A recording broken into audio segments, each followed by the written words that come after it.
The night had settled heavily over Oxford, cloaking the ancient colleges in a mist that seemed to seep out of the very stones. It was in one such college, St. Athanasius, known for its small, cloistered courtyards and a library whispered about even among scholars, that a crime was discovered which would in the days to come unsettle not only the university, but half of London's drawing rooms as well. The matter was not merely unusual, it was to all appearances impossible. The porter, a grizzled man who had seen more than one scandal hushed up behind oak-panelled doors, found the body at dawn. He had gone to rouse Dr. Ambrose Felon, Fellow of Antiquities, who was scheduled to deliver a lecture that morning on the iconography of Byzantine weaponry. The door to the Doane's rooms was bolted from the inside, a detail that in retrospect became the first piece of a maddening puzzle. Receiving no answer, the porter fetched a ladder and clambered up to the window overlooking the quad. The sight that met him turned his stomach.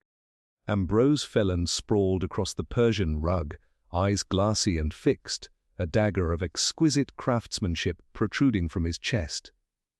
The police were summoned, their heavy boots and clipped orders soon disturbing the solemn hush of the college. Yet no amount of effort could force the facts into any ordinary shape.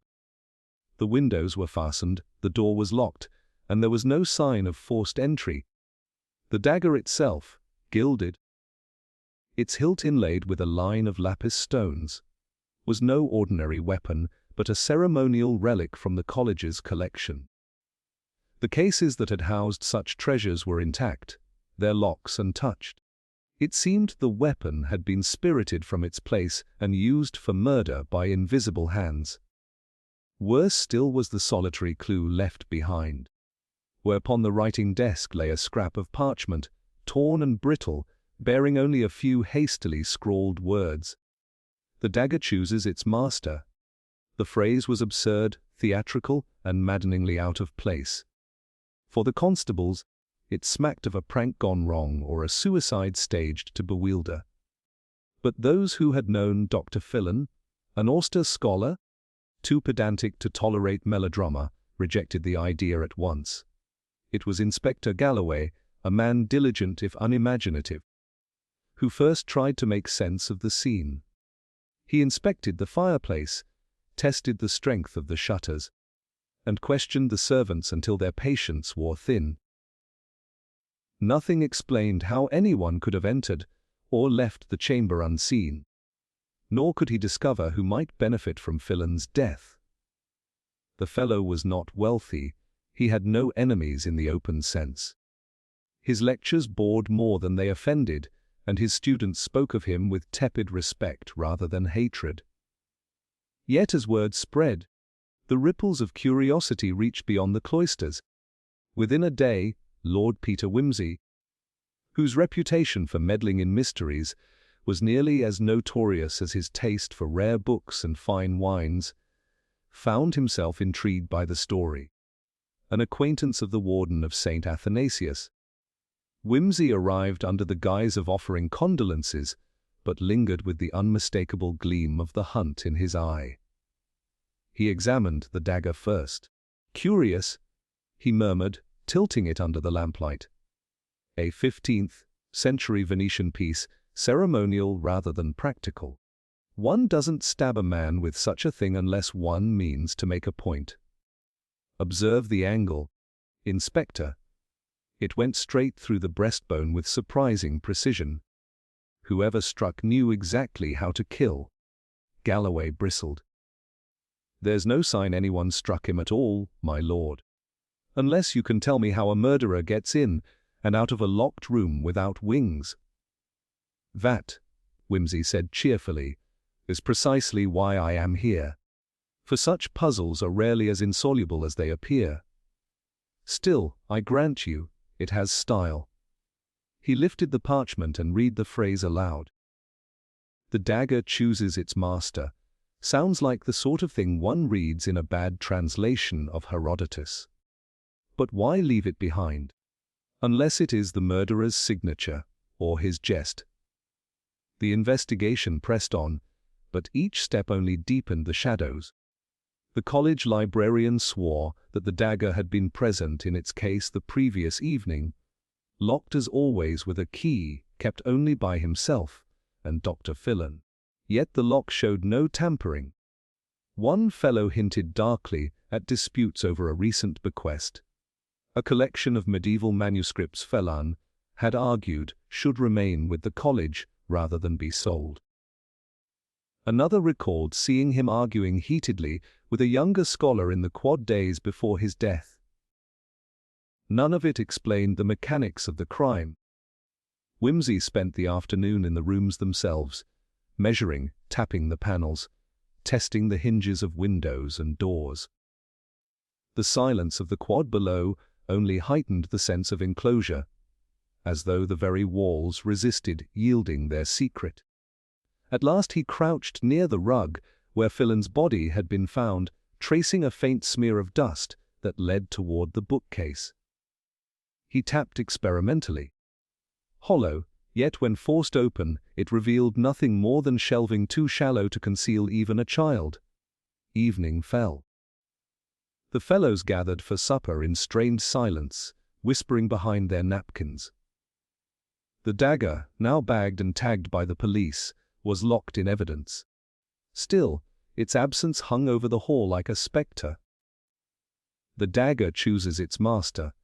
The phrase repeated itself in Whimsy's mind like a refrain. He leaned back in his chair, fingers steepled, eyes bright with the first glimmer of pattern. The crime, to the police, seemed impossibly complex. To Whimsy, it seemed perilously simple, too perfectly staged. As though the killer had contrived every detail to ensure the impossibility of the room would baffle ordinary minds. Yet the motive remained hidden, wrapped tight as the mist outside the windows of St. Athanasius.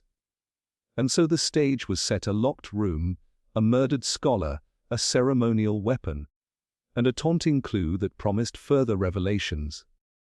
For Whimsy knew one truth above all others: crimes of such theatricality are never isolated acts. They are threads of a larger tapestry, a conspiracy woven patiently through time, waiting only for the hand that dares to pull it loose. Lord Peter Whimsy lingered long after the fellows had withdrawn from their solemn supper. The dining hall of St. Athanasius was dim but for the wavering light of the candles, which threw distorted shadows upon the carved wood and dark portraits of long, dead wardens. He had eaten little, though his plate had been dutifully filled. His thoughts clung stubbornly to the fragments of evidence already gathered. The dagger itself was troubling enough, but it was the note. Enigmatic, theatrical, wholly uncharacteristic of Dr. Fillan, that gnawed at him. It was not the sort of flourish a meticulous scholar would produce, whether in jest or despair. No, it had been left there for someone else to find. Inspector Galloway reappeared, his heavy boots ringing on the flagstones. He looked as though the strain of the case sat heavily upon him. Yet his manner betrayed no wish for Whimsy's interference. "We've locked the rooms until morning," he said gruffly. "Tomorrow we'll have them searched from top to bottom, and I'll have more men look into the backgrounds of the fellows. One of them knows more than he's telling. Mark me." "Possibly," Whimsy replied with deliberate mildness. "Though I confess, Inspector, I am less concerned with who struck the blow than how it was accomplished. Solve the method, and the hand that held the weapon may be found almost at once." He rose, brushing an invisible speck of dust from his sleeve, and glanced toward the staircase leading to the fellows' rooms. A most elegant impossibility, this, almost too elegant. A locked room that practically cries out for solution. Elegant. Galloway muttered, "There's a dead man upstairs, my lord. I'll leave elegance to the poets." Whimsy smiled faintly, his gaze drifting toward the portraits on the wall. Even poets, Inspector, must choose their words carefully, just as our murderer has chosen his stage with remarkable care. The next morning broke grey and damp, the mist thick enough to soften the outline of the chapel spire. Wimsey was among the first to climb the staircase to Fillan's rooms. The constables stationed outside eyed him with suspicion, but Galloway, weary of contention, allowed him through. The chamber was precisely as it had been left.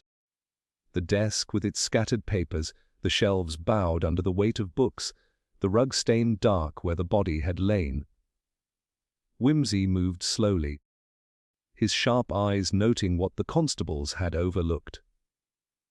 He crouched by the desk and lifted one of the parchment fragments strewn across it.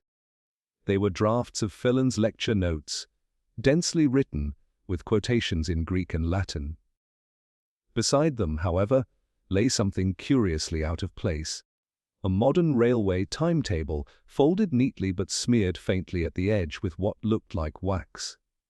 Wimsey unfolded it, noting a mark made in pencil against a train to London that had departed late the previous night. It struck him as odd. Fillan was not the sort of man to leave his work for sudden excursions. Sliding the timetable back into place, he turned his attention to the fireplace. It was small, almost ceremonial, clearly unused for any serious warmth. Yet among the ashes he found a twist of charred paper that had resisted the flame. With delicate fingers he teased it free, deciphering only a few legible words: agreement, Venetian dagger. The rest was blackened beyond hope. He tucked the fragment carefully into his notebook, the gleam in his eyes brightening. Someone had attempted to burn a letter, but not thoroughly enough. A sound behind him made him glance up. It was Mr. Lethbridge, the college librarian, a stooped figure with nervous hands and a soft, whispering voice. He had come, he explained, to ensure that none of the books were disturbed more than necessary. Wimsey regarded him with interest. The man's gaze darted to the empty case where the dagger had once rested, then flicked quickly away again, as though the sight pained him. "Tell me, Mr. Lethbridge," Wimsey said conversationally, "when did you last see the dagger in its case?" "Why, only yesterday evening, my lord. I made my rounds as usual, checked the locks, inspected the cases. Everything was secure. It was one of our most precious pieces. I would not have neglected it." His fingers twisted together, the knuckles whitening. "And Dr. Fillan? Did he often handle the collection?" "Not without me present. He had the duplicate key, of course, but he was most meticulous about procedure." "Quite." Wimsey let the man go, watching him shuffle out with relief writ plainly upon his face. There was guilt there, though of what sort remained to be discovered. Later, as the college bell tolled the hour, Wimsey joined Inspector Galloway in questioning the fellows. Most were stiff, irritated at the intrusion, or keen to present themselves as above suspicion. Yet one young lecturer, a pale, sharp-featured man named Gilchrist, betrayed an odd defensiveness when asked about his whereabouts the previous evening. "I was in my rooms," he insisted too quickly. "I worked late. You may ask the porter. He saw me return from supper and did not see me leave again." His eyes shifted constantly as he spoke, never resting on the questioner's face. Wimsey, leaning idly against the paneling, interjected with apparent indifference. "And what of Dr. Fillan? You were seen disputing with him in the quad last week. A matter of scholarship, I presume?" Gilchrist flushed. "A trifle. He dismissed my theories on the Venetian trade in relics as fanciful." "Nothing more?" "Fanciful theories sometimes conceal unpalatable truths," Wimsey murmured. "I should very much like to read your work." Gilchrist made no reply, his jaw set, his hands trembling slightly as he gathered his notes. Wimsey filed the reaction away with quiet satisfaction. By evening he had amassed a collection of small peculiarities. The locked room itself, the parchment with its cryptic phrase, the charred scrap from the fireplace, the railway timetable, the librarian's evasive manner, Gilchrist's nervousness, all were threads that hinted at something larger. None yet formed a pattern, but together they suggested deliberate staging, careful deception. As Whimsy walked the quad in the fading light, he considered the phrase again. The dagger chooses its master. To the unthinking eye it was nonsense. Yet combined with the evidence of the burned letter, it might point to something more serious than collegiate quarrels. A dagger of ceremonial value, a missing agreement, a train to London marked for departure. These things whispered of a conspiracy that reached beyond the ivy-clad walls of St. Athanasius. He paused by the chapel door, gazing up at the ancient stone. Somewhere in this cloistered place, someone had played a part they were not born to play. Striking down a scholar with an object steeped in history, then leaving a phrase to mock the searchers. The trick lay not in finding who had reason to kill. Academic rivalries were as common as autumn rain, but in discovering who had orchestrated the theatre of impossibility. And Whimsy, with his keen eye for the overlooked, knew the first signs of deception when he saw them. The murderer had left more than a dagger behind. He had left a trail of false simplicity designed to mislead. The real challenge now was to strip away the artifice and expose the truth. The game had begun, and the first pieces were moving into place. The next day dawned no brighter than the last, the fog hanging low over the spires as though Oxford itself conspired to cloak its secrets. Lord Peter Whimsy, well rested and in unnervingly good spirits compared to the harried Inspector Galloway, made his way once again to the warden's lodgings, where the fellows had been assembled for questioning. The air was tense, heavy with academic dignity bruised by scandal, and yet every face betrayed some shade of unease. Whimsy took his place at the edge of the gathering, his long fingers drumming idly on his walking stick, while Galloway began with routine inquiries. It quickly became apparent, however, that routine answers would not suffice. Each fellow, when pressed, offered a story that seemed solid at first, but crumbled subtly at the edges. Dr. Mortimer, a senior don with iron grey hair and a voice that carried like a cathedral bell, claimed to have spent the evening in his study, cataloguing manuscripts. "I heard nothing," he declared. "Phelan's rooms are across the quad from mine. If there had been any disturbance, surely I would have noticed."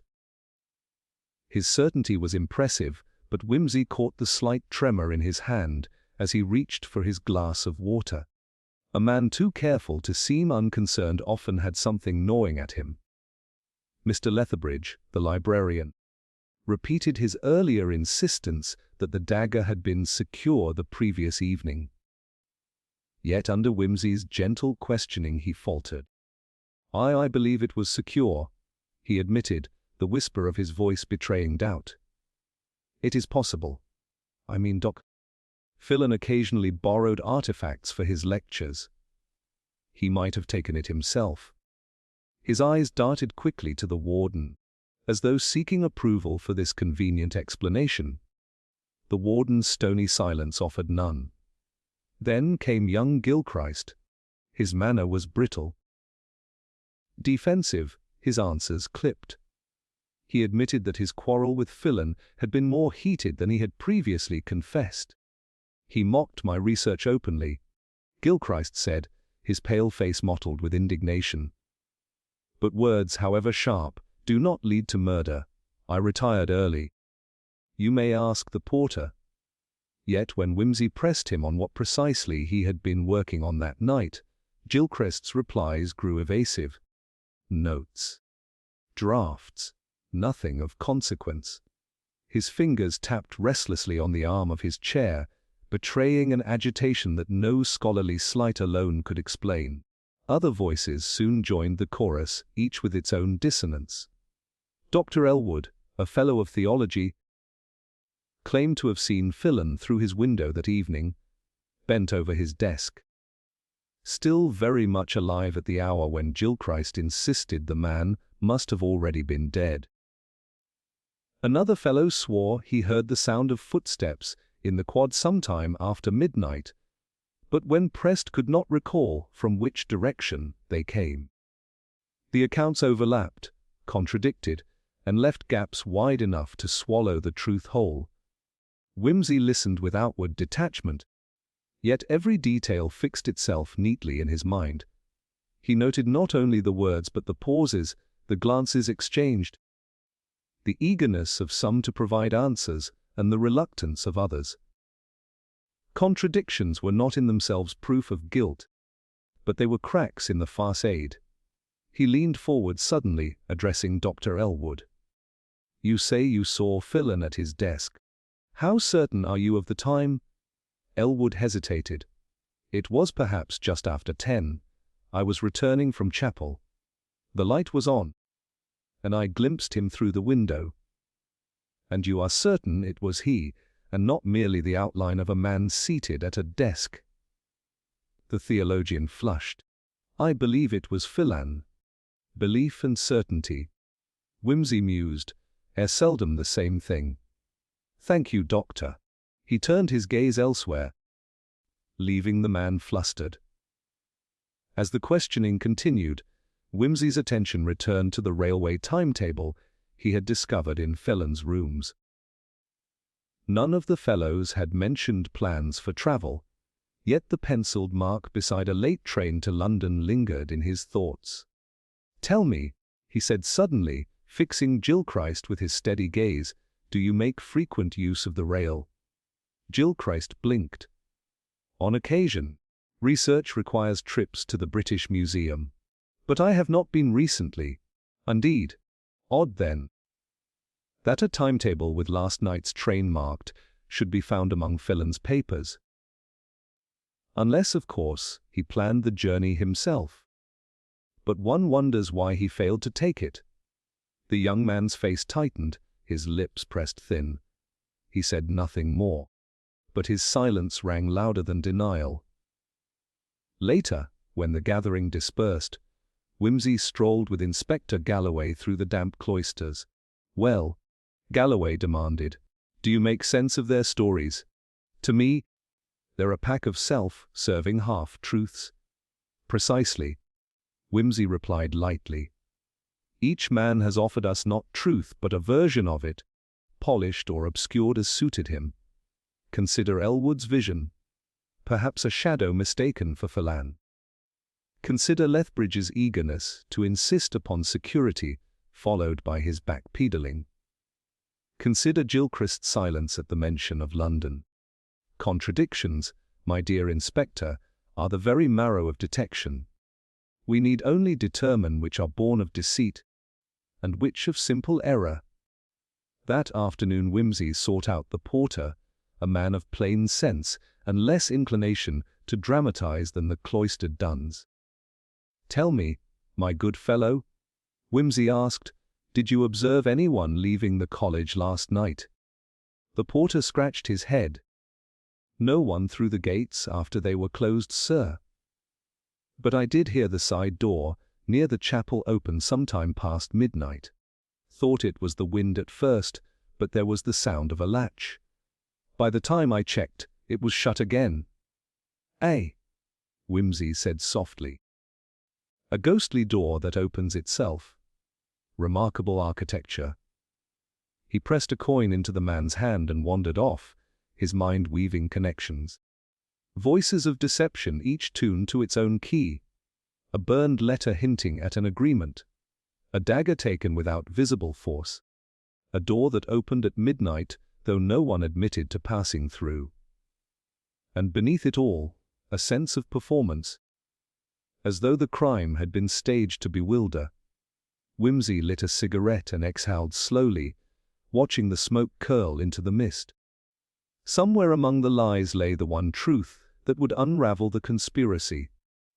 For now, however, the chorus of contradictions only grew louder, and the shadows lengthened with every word spoken. Lord Peter Wimsey, strolling the damp flagstones of St. Athanasius the following morning, felt the weight of contradictions pressing upon him. The voices he had heard the day before still echoed in his mind, Lethbridge's faltering insistence, Gilchrist's brittle defensiveness, Elwood's uncertain sighting, Mortimer's studied calm. Each had left behind a trace of suspicion, yet no single tale offered the whole truth. If one were guilty, the others had played their parts as accomplices in confusion, whether willingly or through fear. The problem, as always, was motive. Without it, the locked room remained only a riddle of mechanics. Wimsey began with Phelan himself. The scholar had been immersed in Byzantine relics, quarrelsome in debate, but not known for personal animosities. Yet the charred fragment in his fireplace spoke of an agreement concerning the Venetian dagger. A matter more substantial than academic vanity. Agreements meant ownership, ownership meant money, and money was motive enough to turn a scholar into a thief, or worse.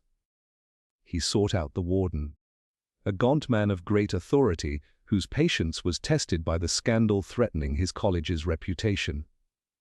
Dr. Phelan, Wimsey asked, was he involved in any negotiations concerning the relics? The warden's lips thinned. There was talk, my lord, of selling certain pieces to fund the library restoration. Phelan opposed it violently. He insisted the artifacts must remain in the college's care. He accused several fellows of seeking profit under the guise of necessity. Which fellows? Gilchrist, for one. Young, ambitious, always in want of funds for his travels. Mortimer also entertained the idea, though with him it was more pragmatism than greed. Lethbridge, of course, would never part with a single stone. The relics are his life. Wimsey inclined his head thoughtfully. A pattern began to form, though not yet with clean edges. Gilchrist had need, Mortimer had reason, Lethbridge had fear of loss, and all three had been touched by Phelan's opposition. A quarrel over relics could readily become a quarrel over life and death. When he next encountered Lethbridge, Wimsey pressed further. The librarian, fussing with a bundle of catalogues, tried to evade his questions, but Wimsey's persistence wore him down. At last Lethbridge admitted, in a whisper. There was to have been a meeting, yes. A document drawn up, terms discussed. Phelan believed the dagger was to be sold to a collector in London. He was furious. He swore he would expose the matter to the public if need be. And what of you? Wimsey asked gently. The man's eyes flickered. I did not agree with him, yet I feared the relic's removal more than I feared scandal. I thought perhaps compromise could be found. But compromise is rarely the language of this college. Wimsey left him with a polite nod, but inwardly the picture sharpened. Fear could silence a man. But fear could also drive him to desperate action if threatened with ruin. Gilchrist, by contrast, met Wimsey's inquiries with open irritation. When pressed about his finances, the young man snapped, "Yes, I am not wealthy. Many of us are not. Must I be shamed for it? If relics fetch money that could support our research, why should they gather dust in a case?" His voice trembled with a mixture of anger and something less easily named. Perhaps guilt, perhaps defiance. If Phelan had not stood in the way, we might all have benefited. Wimsey said softly. Then Phelan's death has freed the way. Gilchrist froze, then laughed too quickly. You twist words, my lord. His death benefits no one, least of all me. Yet Wimsey could not help noting the relief that had flickered, unbidden, in the young man's eyes. Later, Mortimer was found pacing the cloister, his tall frame rigid, his face carved into lines of severity. Phelan was obstinate, he admitted when whimsy broached the subject. Brilliant in his field, but blind to practicality. The college needs funds. We cannot remain trapped in the past. If a collector pays handsomely for a relic, then the library gains new life. Is that not a worthy trade? Perhaps, whimsy allowed. But worthy trades are seldom sealed in blood. Mortimer's gaze hardened. If you suspect me, my lord, then know this. I have neither the time nor inclination for theatrics. Whoever did this sought more than mere profit. They sought to humiliate us all. The words struck whimsy as curious. To kill Phelan with the very dagger at the heart of dispute was indeed theatrical. A gesture of symbolism rather than efficiency. Motive and method were entwined, pointing to someone who wanted more than silence. They wanted spectacle. A demonstration of control. As evening descended, whimsy withdrew to the deserted library.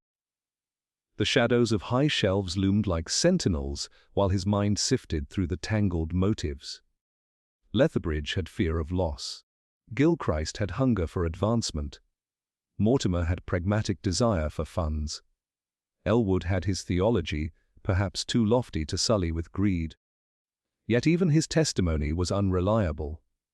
And above them all, the spectre of Phelan's opposition, his voice threatening to expose the sale, his death silencing it forever. Yet one question remained unanswered: why the locked room? If the goal was to kill, why contrive an impossibility? Unless the impossibility itself was part of the motive. A crime staged not only to remove Phelan but to bewilder, to cast suspicion everywhere and nowhere at once. Whimsy tapped ash from his cigarette into a tray, his brow furrowed. The dagger chooses its master. The phrase returned like an echo in his mind. It was not random, it was pointed. Someone had wished to suggest destiny. Inevitability, that the relic itself demanded blood. It was a flourish that spoke less of scholarly temper than of calculated drama. And drama, whimsy knew, often betrayed vanity or desperation. Sorting through the threads, he saw that each suspect's motive was true in part yet insufficient alone. Greed explained the sale, but not the theatrical staging. Fear explained silence, but not action. Jealousy explained quarrels, but not the cryptic note. Revenge explained rage, but not the locked room. The motives wove together like the strands of a tapestry, their pattern obscured but undeniable. And so whimsy concluded that the murderer was not driven by a single cause, but by a confluence of them, greed sharpened by desperation. Fear twisted into hatred, envy cloaked in academic dispute. The maze was not designed to be simple. It was a snare in which each fellow was entangled, ensuring that suspicion scattered too widely to rest on one alone. Yet in that very scattering lay the murderer's mistake.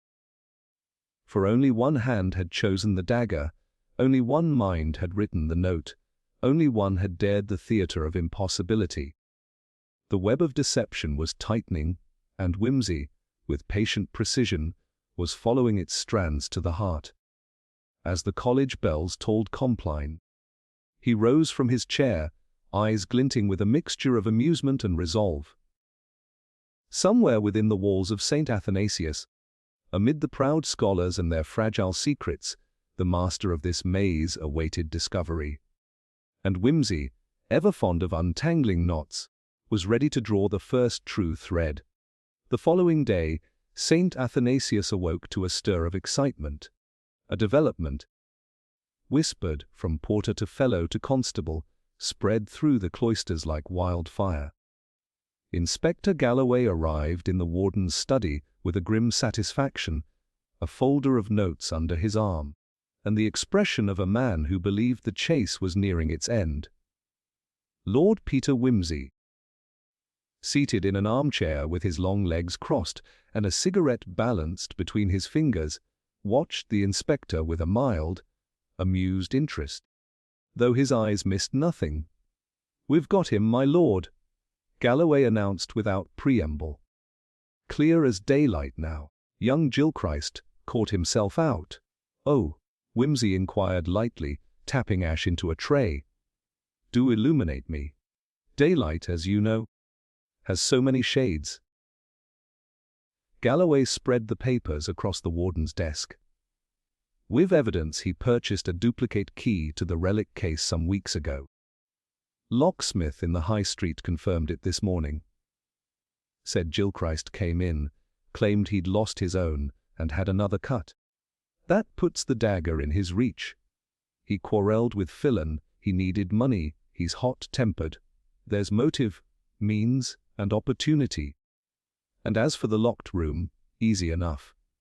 He uses the duplicate key to fetch the dagger, kills Filon, locks up after himself, and bolts the door from the inside using a string loop passed under the crack. The kind of trick any conjurer could manage." The warden exhaled as though released from a burden. "Then it is finished," he said, with the wary relief of a man who longed only for quiet respectability to return. Whimsy leaned back, smoke curling lazily from his lips. "An elegant solution indeed, Inspector.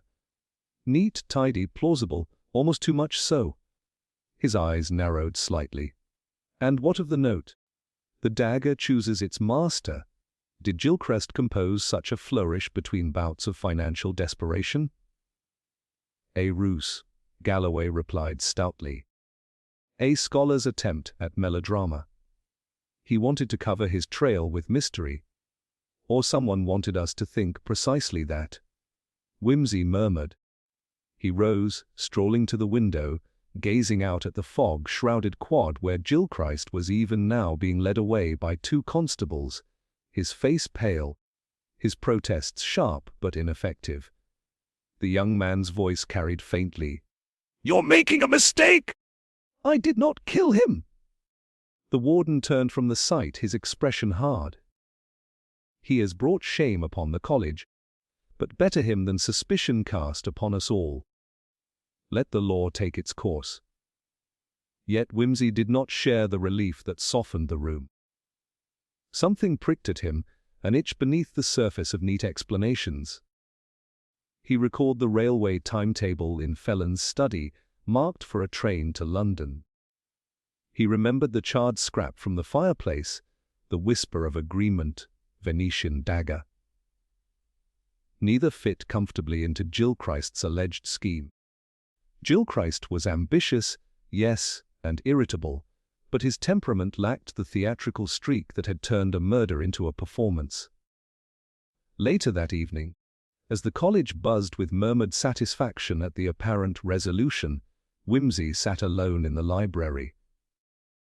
The silence pressed down upon him, broken only by the ticking of the great clock. He sifted through the evidence once more, as though laying out a hand of cards. Duplicate key, quarrel, poverty, locked room. All pointed to Gilchrist, but too directly, too obviously. The burned letter was the discordant note. Why would Gilchrist, in his desperation, possess such a document at all? He had no authority to bargain over the dagger's sale. That power rested with senior fellows like Mortimer, or the warden himself. For Gilchrist to have burned such a letter suggested not guilt, but the attempt of another hand to frame him, or to obliterate traces that implicated someone else. Whimsy rose, pacing the library's long aisle, his footsteps echoing between the shelves. He thought again of the porter's testimony, the side door near the chapel, opened past midnight.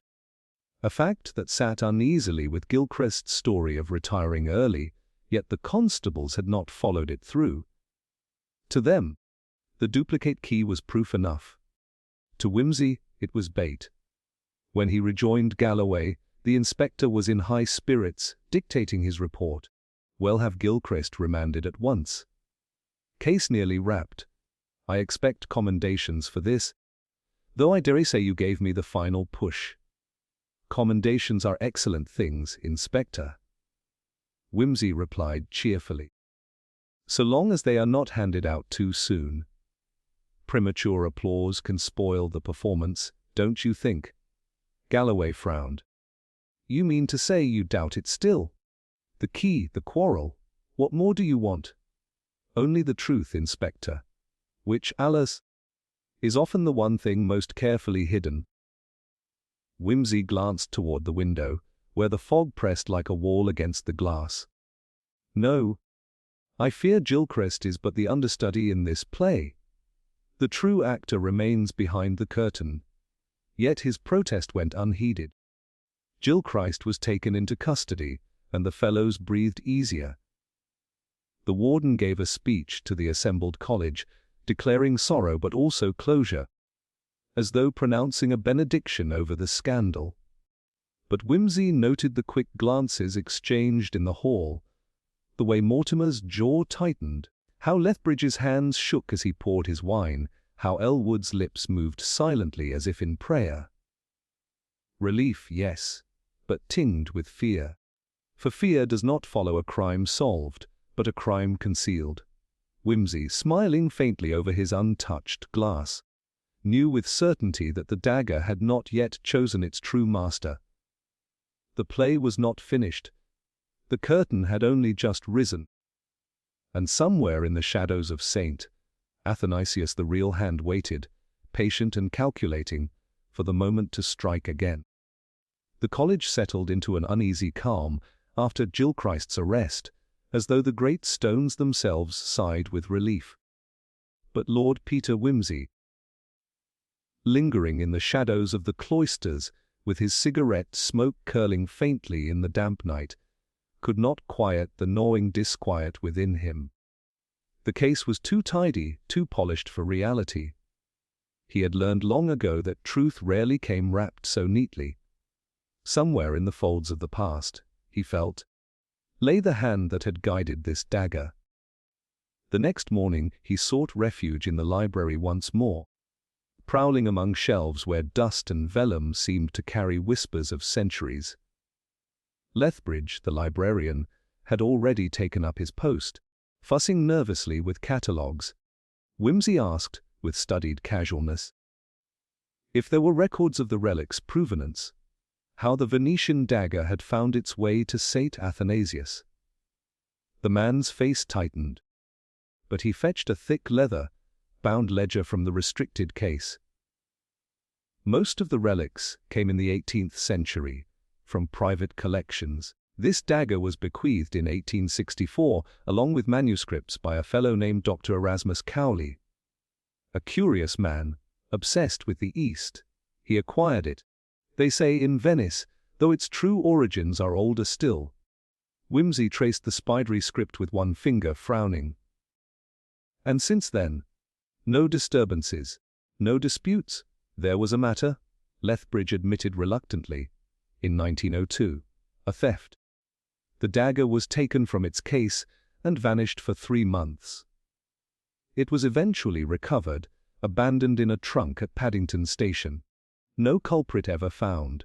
The scandal was hushed at the time, but I recall my predecessor muttering that some within the college preferred silence to justice. Wimsey's eyes glinted. An old theft, long buried. Its culprit never unmasked. And now, years later, the relic had once more become the center of crime. He leaned closer. And who were the fellows then? Any still living? Lethbridge hesitated, then whispered, Mortimer. He was a young lecturer at the time, newly appointed. Elwood too, though not yet ordained. Both were questioned quietly, I believe, though nothing was proved. The pieces stirred uneasily in Wimsey's mind. A forgotten theft, its threads tangled with men who now stood again beneath suspicion. The past had not vanished, it had simply lain dormant, waiting to rise. That afternoon, Wimsey contrived to walk with Mortimer in the garden, where bare branches scratched against the sky. He mentioned, almost idly, the theft of 1902. Mortimer's step faltered, his eyes narrowing. You have been digging in old graves. My lord, one finds curious bones there, Wimsey replied cheerfully. Tell me, what was it like? To have the dagger vanish and reappear without explanation. Mortimer's jaw clenched. It was a humiliation. The college nearly ruined. I was a junior then, powerless to prevent gossip. Some believed it an inside job. Perhaps it was. But I swore never again would I see our honor tarnished. And now here we are, dragged through the mud once more. The bitterness in his tone struck Whimsy as more than academic indignation. It was personal, long nursed. A man wronged by scandal might seek to bury it, or to ensure it never repeated. Later, Whimsy spoke with Elwood under the vaulted arch of the chapel. The theologian's pale face looked wary, almost haunted, when Whimsy pressed the same subject.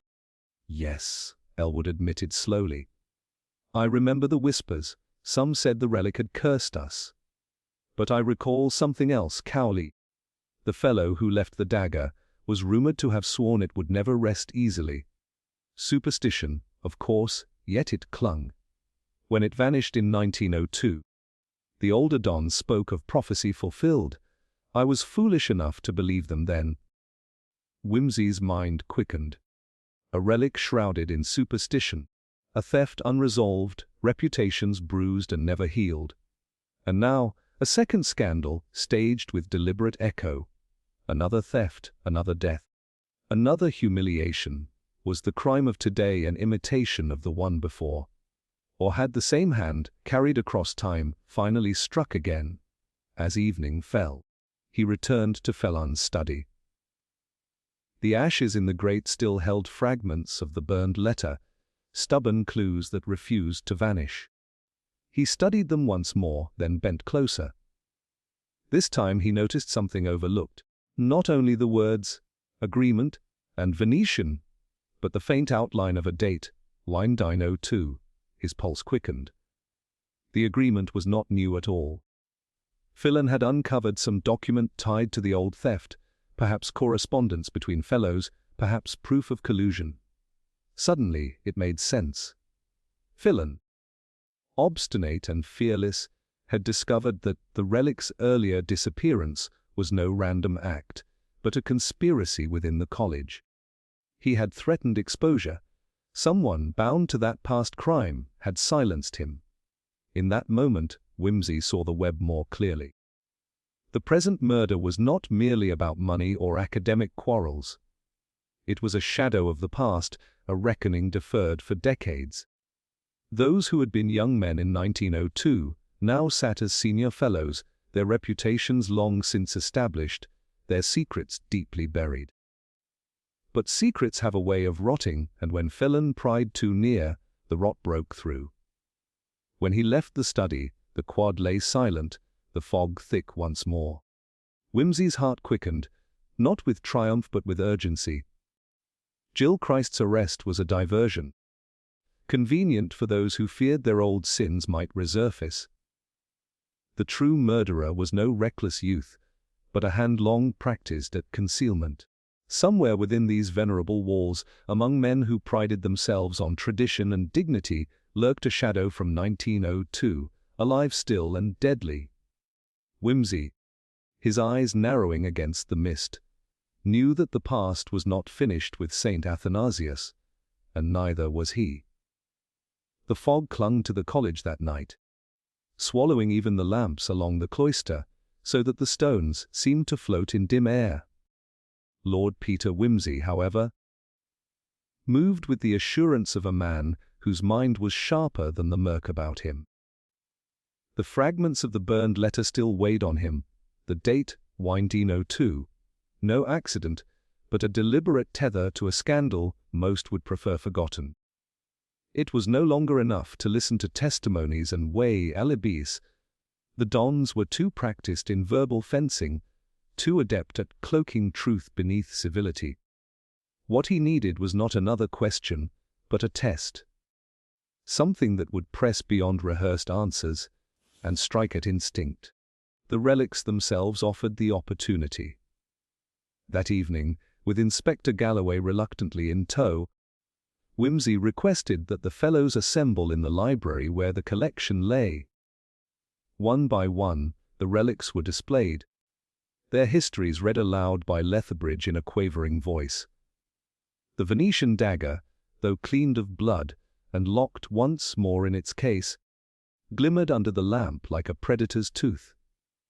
"My dear friends," Wimsey said lightly, when the catalogue ended, "we all know this object has been twice at the heart of scandal in your venerable college.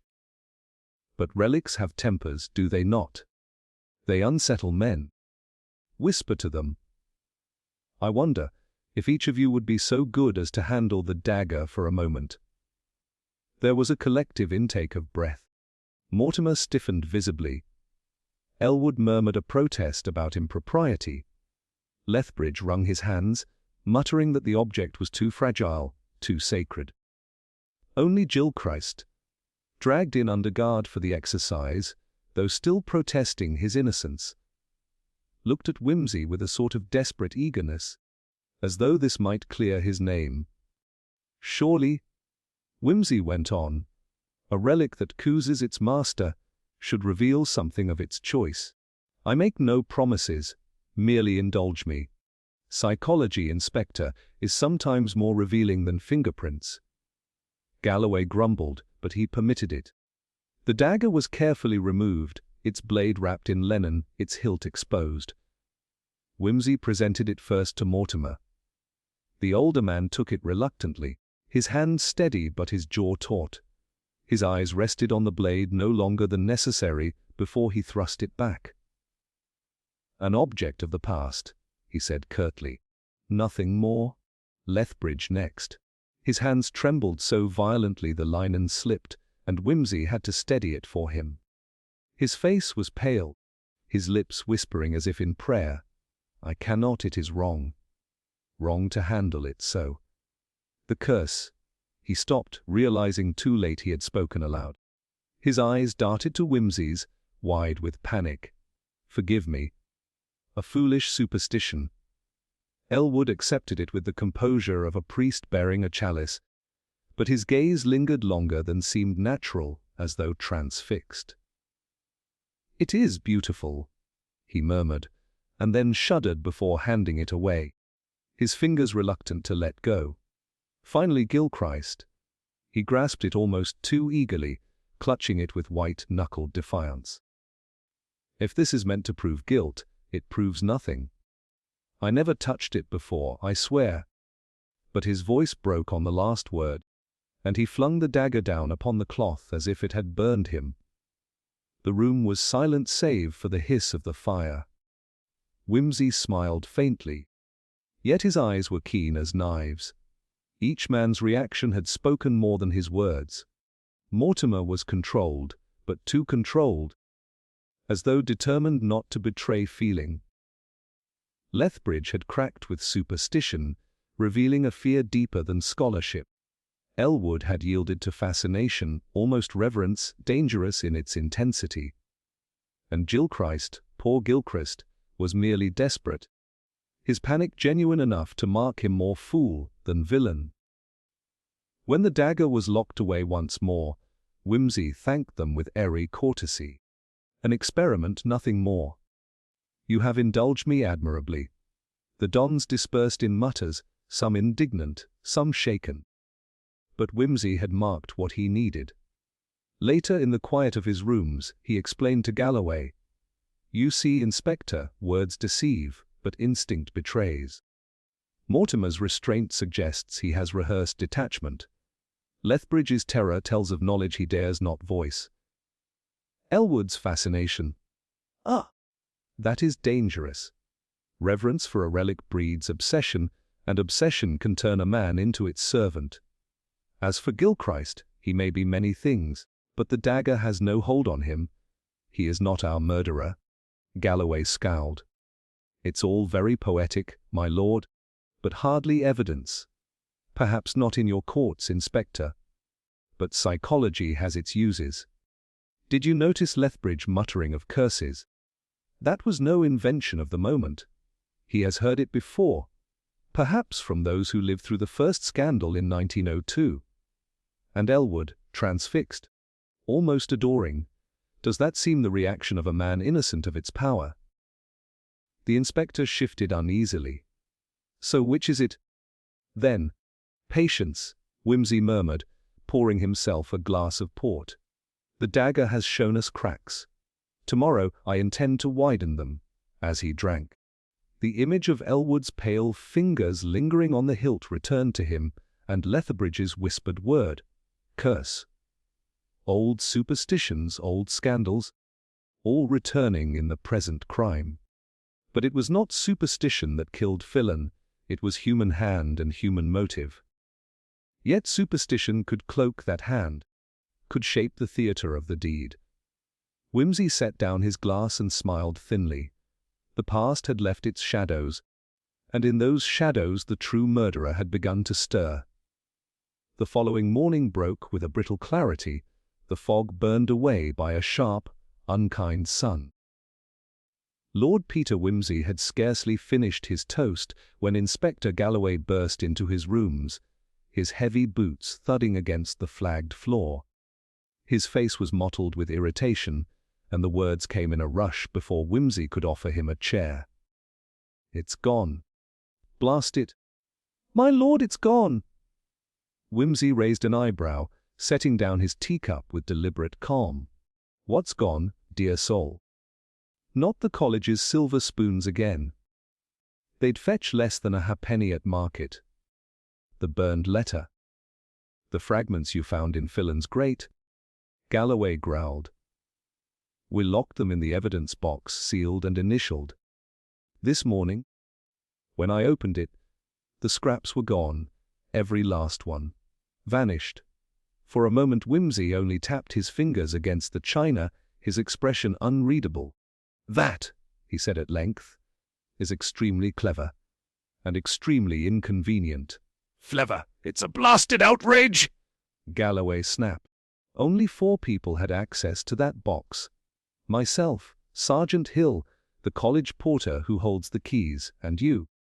Are you accusing me of losing them?" "Certainly not," Wimsey said smoothly. "But someone has taken great pains to remove the one tangible link to the year 1902. Without those scraps, the notion of an earlier theft and its connection to Filon's death remains only a story lacking proof. Our murderer is not merely ruthless, he is careful. He tidies after himself." Galloway muttered a curse, pacing the room. Wimsey watched him with half-closed eyes, his mind already sifting the possibilities. Who had known of the fragments? Mortimer, Elwood, Lethbridge, all had seen his interest in them. Even Gilchrist, desperate to prove his innocence, might have learned enough to act recklessly. Yet this was no act of desperation. It was calculated, surgical. The work of a man who understood precisely what must vanish. That afternoon, Wimsey returned to the library under the pretense of examining the relics cases. Lethbridge hovered anxiously, his fingers worrying the hem of his robe. Wimsey remarked lightly, curious, how papers so fragile can disappear more thoroughly than any jewel. Ashes can be read, you know, if examined by the right eye. Yet now we are denied even that. Lethbridge blanched, his lips parting as though to speak, then snapped shut again. His eyes darted toward the locked cabinet of relics before he composed himself. Wimsey marked it silently. Fear again, fear not merely of superstition but of exposure. From there he sought Elwood, who was lecturing on patristics to a weary cluster of students. When the hall emptied, Wimsey lingered. "Tell me, Reverend, what do you make of the disappearance? Providence, or the hand of man?" Elwood gave a thin smile, though his fingers plucked restlessly at the folds of his cassock. "Providence has little patience with our investigations, my lord. No, this is man's work. Someone does not wish the past to rise. And why should the past be feared, unless it binds the present?" Wimsey asked gently. Elwood's eyes flickered. Only a heartbeat, but enough. He bowed his head. "I should think you, more than anyone, know the danger of staring too long into graves. Sometimes the dead prefer their secrets kept. The warning hung in the air. But Whimsy only tipped his hat and left. His pulse quickened nonetheless. Elwood was too eloquent by half. That evening, as Whimsy crossed the quad, he found Mortimer waiting for him, hands clasped behind his back, the winter light catching the hard lines of his face. "You press too hard. Lord Peter," he said without preamble, "these men, you unsettle them. Old scandals, old whispers. Nothing good comes of dragging them out. For the dignity of the college, I advise you to desist." "Dignity, my dear fellow," Whimsy replied, "is a fragile thing if it rests upon silence. Truth has an inconvenient way of shouting through locked doors." Mortimer's mouth tightened. "And if truth shatters lives unnecessarily? If the man who erred long ago has since repented, served faithfully, and done no further harm, must we destroy him anew?" Whimsy studied him keenly. "An interesting hypothetical, but you speak as one with knowledge, not conjecture." Mortimer flushed, and without another word, strode off into the shadows. That night Whimsy sat in his rooms, turning the problem over. The vanished fragments were not merely missing, they had been targeted. Whoever had destroyed them knew precisely which thread led back to the forgotten theft. That man feared exposure more than discovery of the present crime, which meant that the roots in 1902 were more damning than the blood on Fillan's floor. But the loss of the evidence did more than obscure the past. It shook the present. Suspicion, once confined, began to ripple through the college. Whispers followed Whimsy as he passed. Some muttered that the detective himself had destroyed the letter to shape the case as he pleased. Others accused Galloway's men of incompetence or worse. Trust began to erode, each don eyeing the next as though the library cloisters housed not colleagues but wolves. Whimsy, however, smiled to himself as he trimmed his pen and scribbled notes. Evidence might vanish, but men's nerves betrayed them. Already cracks had widened. Lethbridge's superstition, Elwood's fascination, Mortimer's bitterness, all deepened beneath pressure. The hand that stole the fragments thought to bury the truth. Instead, it had sown a more dangerous seed, fear. And fear, Whimsy knew, was a clumsy gardener. It made men careless. He leaned back, steepling his fingers. The game was tightening. Someone in these venerable walls had begun to panic, and panic, sooner or later, would drive them into the open. The morning broke crisp and mercilessly clear over St. Athanasius, a rare sun casting long, sharp shadows across the cloisters, yet there was no warmth in the atmosphere. Lord Peter Whimsy had barely settled with his tea when the shrill clanging of the college bells cut through the silence, accompanied by hurried footsteps echoing across the quad. He rose immediately, sensing instinctively that the day would bring more than routine disturbance. In the warden's study, a scene of chaos met him. Galloway stood near the door, face pale and drawn, clutching a telegram in one hand, while the warden wrung his hands helplessly. Another incident," the inspector gasped. "Dr. Lethbridge, he's gone missing. No trace. His room's empty, no sign of struggle, no note. The windows were locked from the inside. And there's blood." Whimsy's eyes narrowed. Blood. Vanished evidence, a missing man. The game had sharpened, and the murderer had struck once more, not only to cover old sins but to unsettle the present, to claim dominance over the investigation. "Calm yourself, Inspector. Let us examine the scene," Whimsy said, taking up his coat. They moved swiftly through the damp quadrangle, passing fellows in their robes, murmuring anxiously in small knots of fear and speculation. Lethbridge's rooms, usually austere, now reeked of disarray. Books lay open, their pages scattered like fallen leaves, and across the rug were smudges of red, smeared in haste. A single, jagged scratch on the doorframe hinted at someone having forced or been forced into action. Whimsy crouched beside the largest smear of blood, studying it with meticulous care. "It is not much," he said softly, "but sufficient." Our friend wished to suggest violence, yet acted with restraint, or calculation. Galloway shook his head. "You mean the same man who stole the fragments?" "Precisely," Whimsy replied. "He is not yet done. And now, with Lethbridge missing, the stakes have risen. This is no longer a crime to be solved after the fact. It is a crime in motion." He examined the room further, noting small, almost imperceptible traces.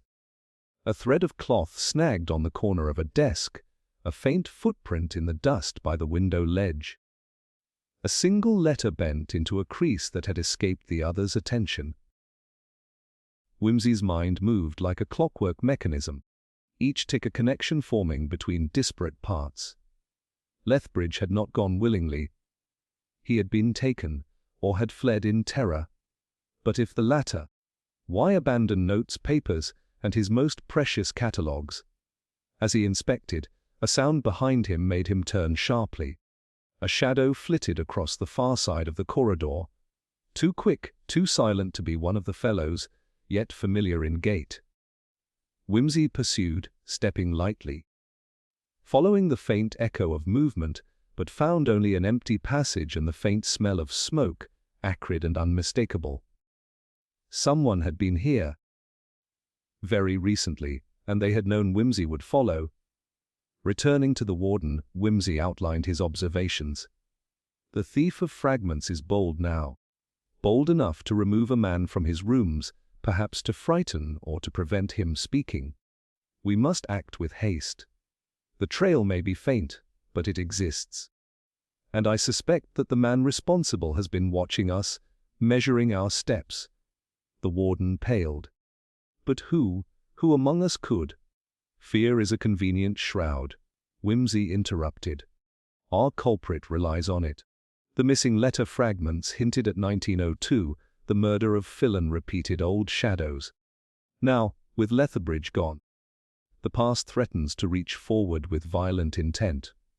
The afternoon passed with frantic activity. Constables swept the grounds. Peers questioned in small groups. The gates watched for anyone leaving the precinct. Yet Whimsy moved differently, retracing Lethbridge's steps in the library, the study halls, the cloisters. He noted inconsistencies the others ignored, the angle of the blood smear, the fact that the fire grate had been raked clean the night before, the subtle scratches on a window latch that suggested more than ordinary use. Late in the evening, as he contemplated the evidence, a muffled scream from the quad froze him. He raced out, following the sound to the base of the old bell tower. There, sprawled upon the stone steps, was a young porter, pale and shivering, clutching a torn envelope. The writing on the front was familiar, Whimsy's own. "Found it in the laundry chute, sir," the boy stammered. I didn't know whose it was. Thought it might be dangerous." Whimsy took the envelope and examined its contents. Inside were fragments of notes, partially burnt, partially smeared with a substance he recognized instantly. The message was chilling. "Stop prying or another will follow." A signature. No. Merely a mark. A dagger drawn in ink. The warning confirmed his fears. The murderer was aware of Whimsy's scrutiny and was willing to escalate the danger. The theft of Lethbridge, the missing letter fragments, and now a direct threat. All pointed to a predator several steps ahead, orchestrating chaos not merely to hide the past but to control the present. Galloway approached, grim-faced. "You realize, don't you, my lord? He's daring us, playing a game. The next step could be fatal." "Indeed," Whimsy said quietly, slipping the envelope into his coat. "But the very fact that he communicates is a sign of weakness. Only the confident, or the desperate, risk such audacity. and desperation inspector, often leaves traces. The night deepened, and the college lay under a tense, watchful silence. Wimsey considered the possibilities. A man with knowledge of 1902, familiar with the college's hidden corridors, capable of manipulating locks, clever enough to stage deaths and thefts with apparent ease, and above all, willing to threaten life to shield secrets long buried. He lit his pipe and gazed toward the east wing, where shadows lengthened in uneven patterns. Somewhere in those depths, Lethbridge was held, or worse, and the real mastermind, calm and confident, watched the chaos they had sown. Wimsey's pulse quickened, not from fear, but from anticipation. The unexpected twist had arrived. The game had shifted. And now the detective faced not only the puzzle of the past and the present, but the urgent task of preventing yet another calamity. With steady hands and a mind sharpened by every prior clue, he began planning the next move. The vanishing evidence had escalated the danger, but it had also illuminated weaknesses. The predator believed themselves invisible, untouchable. But every predator, no matter how clever, eventually miscalculates, and Wimsey intended to be waiting when they did. The morning light filtered through the tall, leaded windows of the library, casting latticed patterns across the polished floors. Lord Peter Wimsey moved among the rows of relics with a quiet intensity, the previous night's event still pressing upon him. Lethbridge was still missing, Gilchrist detained but clearly innocent, and the fragments of the burned letter vanished as though they had been spirited away by the shadows themselves. Yet amid the chaos, Wimsey felt the stirring of a thread, delicate but distinct, that might unravel the mystery if tugged with care. He began with the evidence already at hand. Each event of the past days, the original murder of Phelan, the disappearance of the fragments, Lethbridge's vanishing, and even the threatening envelope, was chaotic in isolation. But true chaos, Wimsey knew, often carries a rhythm, a deliberate cadence that only patience reveals. He considered the manner in which the fragments had vanished, not destroyed, not simply stolen, but removed with precision. The timing of Lethbridge's disappearance too was deliberate, coinciding with the search for the remnants, as though the culprit wished to divert attention or create panic. And yet, in each act, there had been a subtle misstep, an overlooked trace, a hesitation, a signature in behavior. It was a seemingly trivial matter that brought the first spark of clarity: the cat. Every morning, the college's small, tabby feline patrolled the library and the main hall, a creature so familiar that its movements had become invisible to most. Wimsey remembered the slight disturbance in the dust on the windowsill of Lethbridge's study, a tiny smear as though a paw had brushed it. At first, he dismissed it as irrelevant, but now it suggested movement, a path that might have gone unnoticed by the human eye.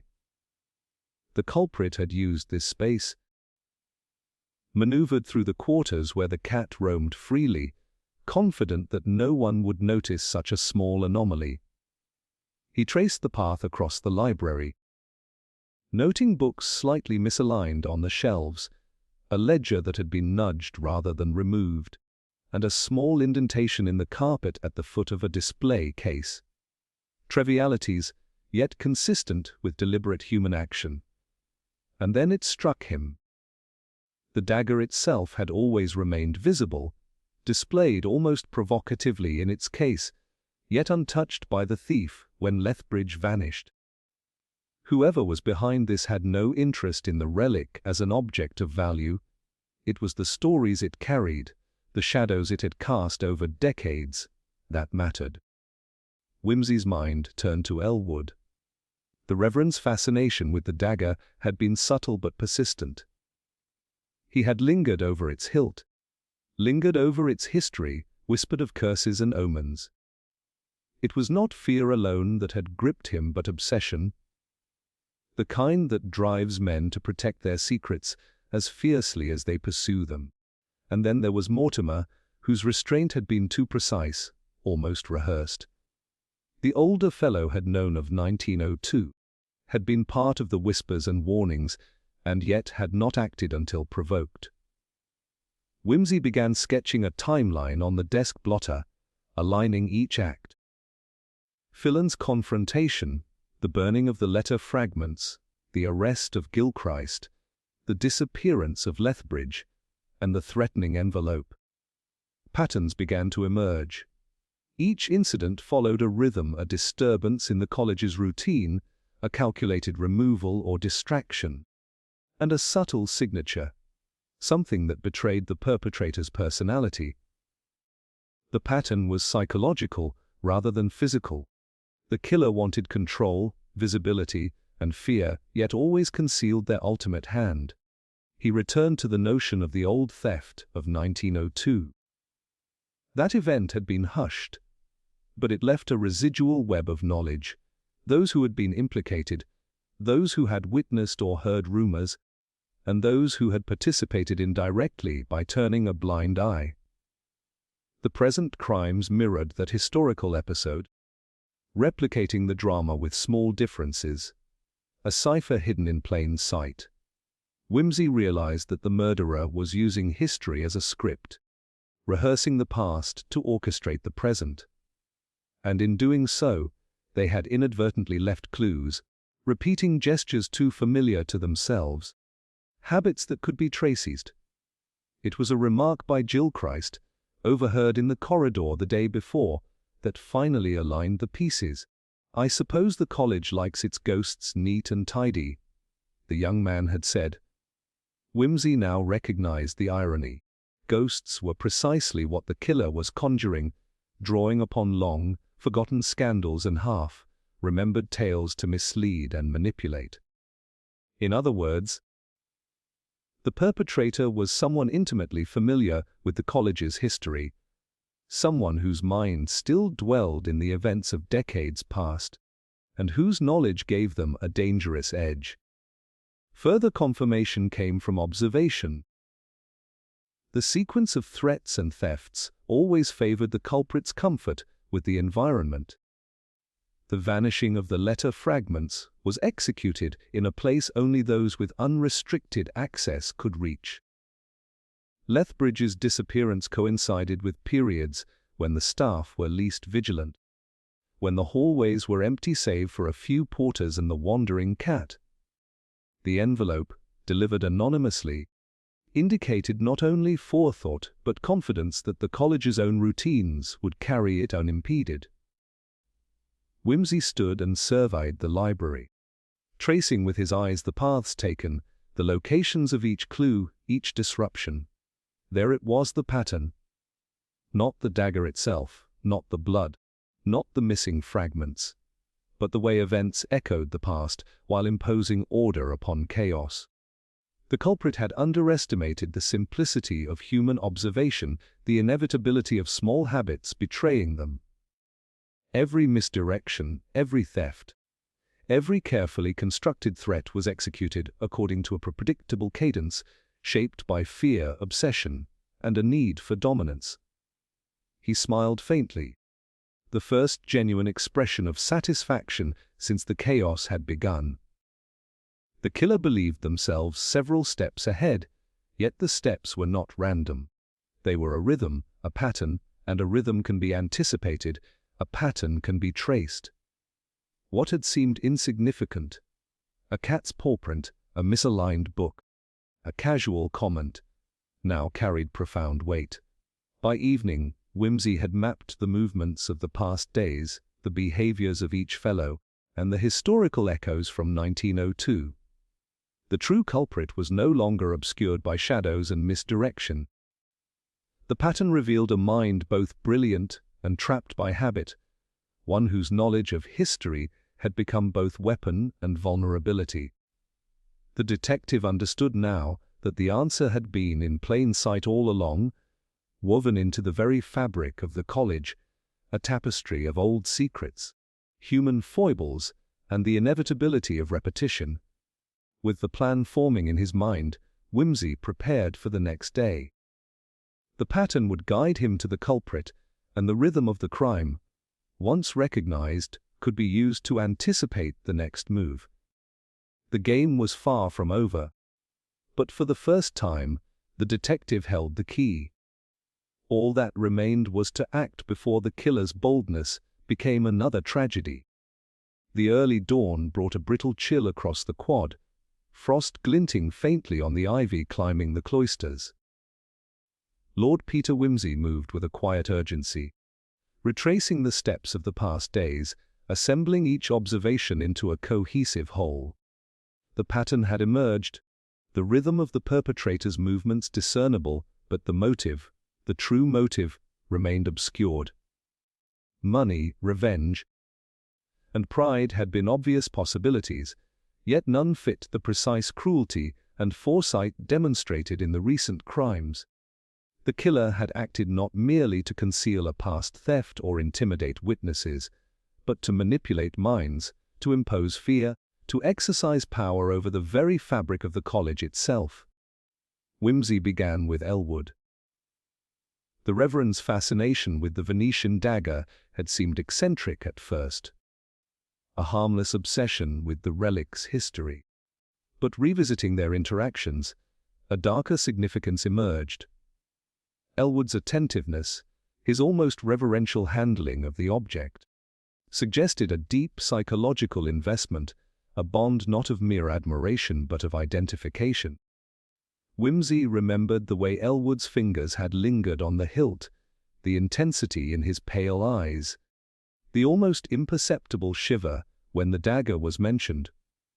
This was no simple scholarly curiosity, it was attachment, obsession even, that could twist into destructive behavior under the right circumstances.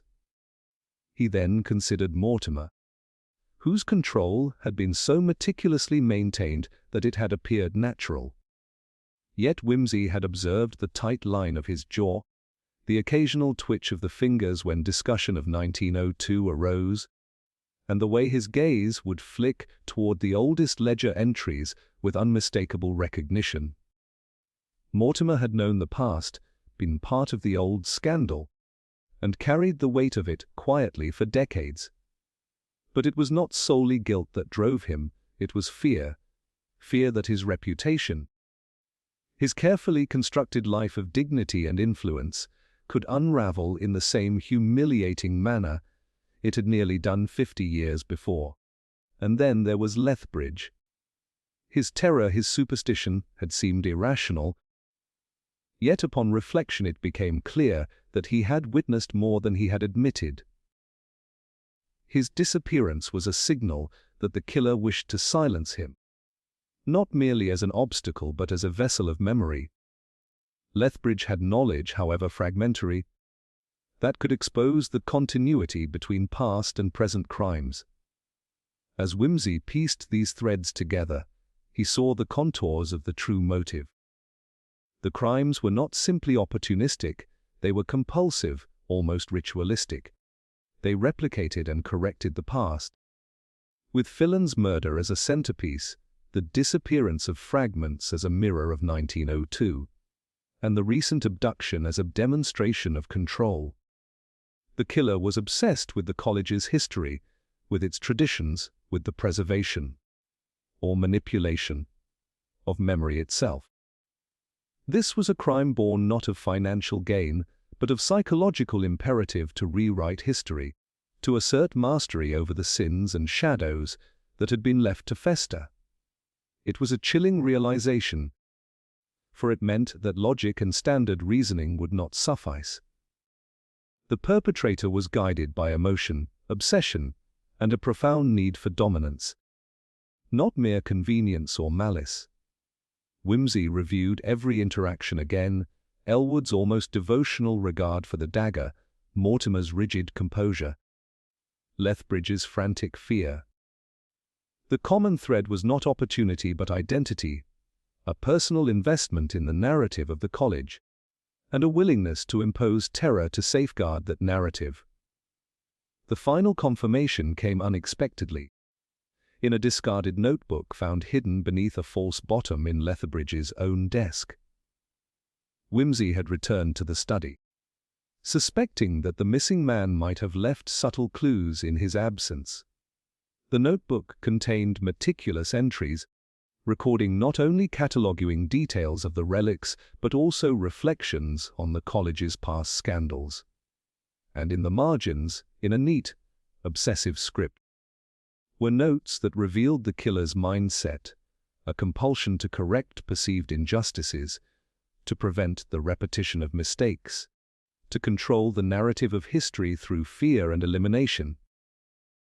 Wimsey read the words slowly, absorbing their implication. The murderer's psychology was rooted in an over-identification with the college itself, a belief that the institution's honor and memory were inseparable from his own identity. Phelan's inquiries, the fragments, the investigation, all threatened this fragile equilibrium, and the extremes the killer had gone to. The abduction, the theft, the murders, were attempts to stabilize the past and control the present simultaneously.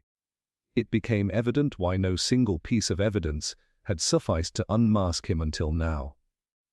The crimes were carefully staged to mislead, but the misdirection itself revealed the killer's deepest fears, the fear of exposure, the fear of repetition, the fear of losing control over a history they claimed as their own. The obsession was comprehensive, touching every aspect of the college's life, from its relics to its rituals, to the conduct of its fellows.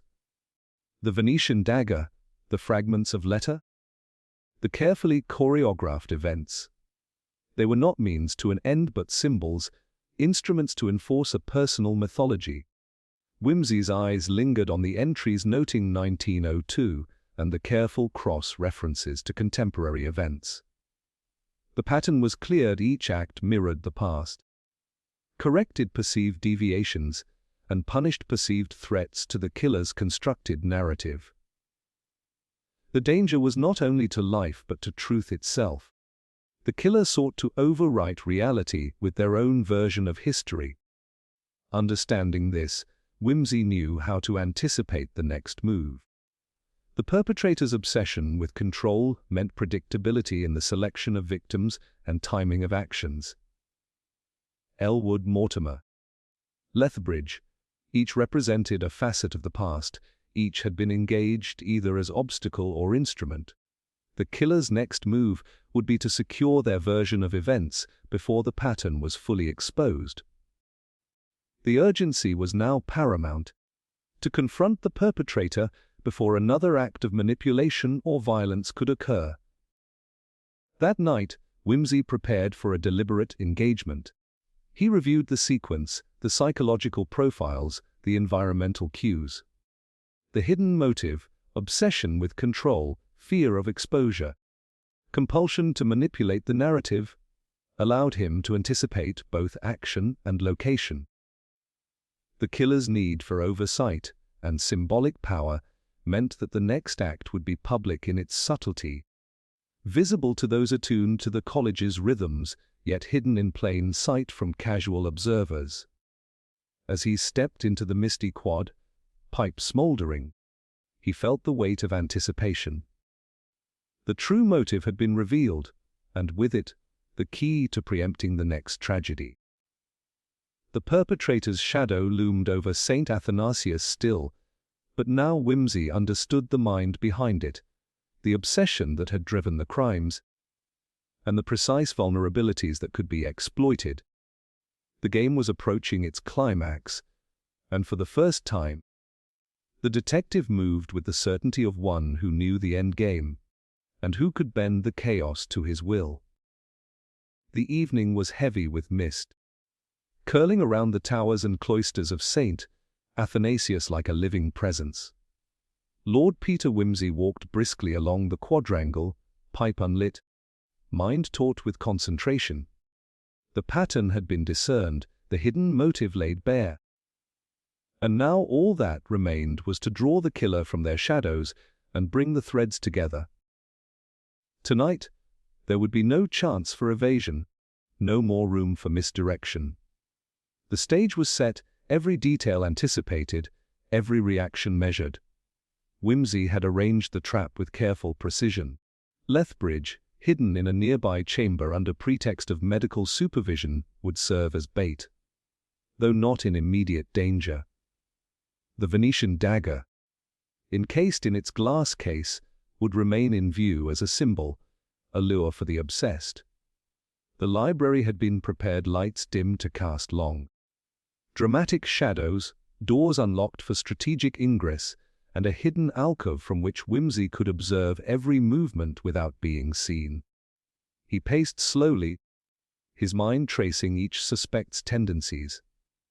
Elwood, with his near, devotional fascination for the dagger, could hardly resist approaching it, particularly under the suggestion that someone else had handled or moved it.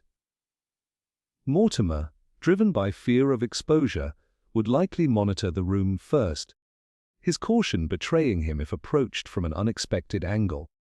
And Gilchrist, dismissed from suspicion, yet still lingering with the curiosity of an innocent man caught in events beyond his comprehension, would stay out of the immediate line of action, but could provide a witness to corroborate subtle cues. The first movement came almost precisely at 9 o'clock.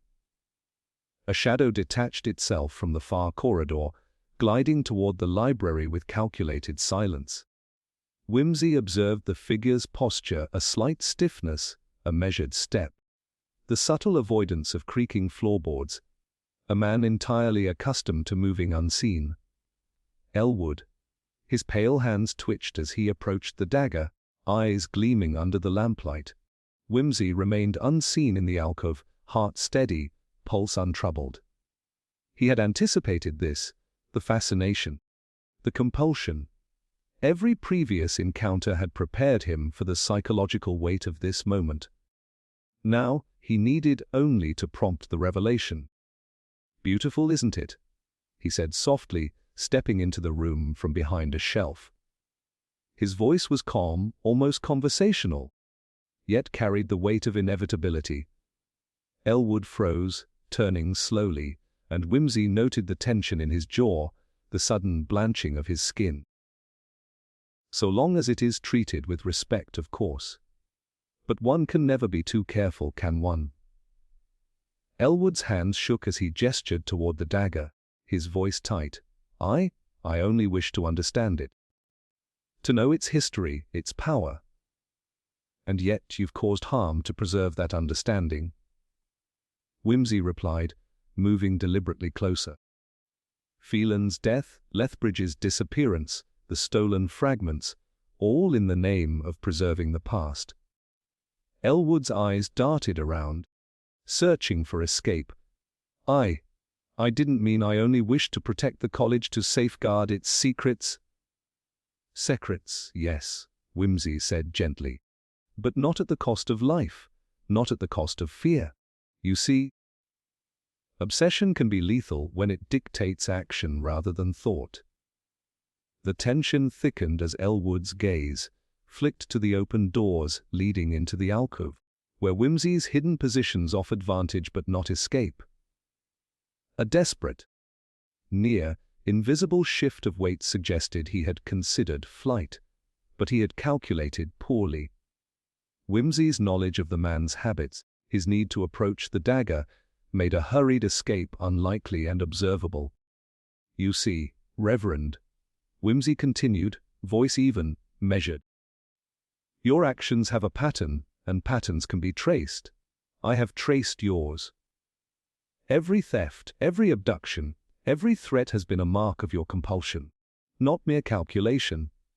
And tonight that pattern ends." Elwood faltered, lips parting as though to argue, but Whimsy's calm gaze met his, removing any foothold for defiance. "Do you realize," Whimsy added, "that even now, your hand betrays your mind?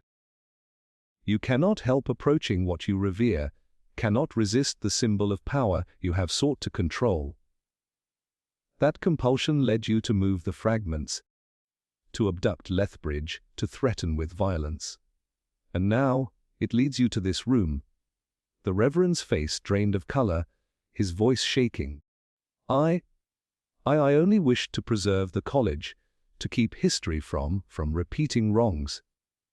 And yet, by acting outside reason and law, you became the repetition you feared," Whimsy said softly.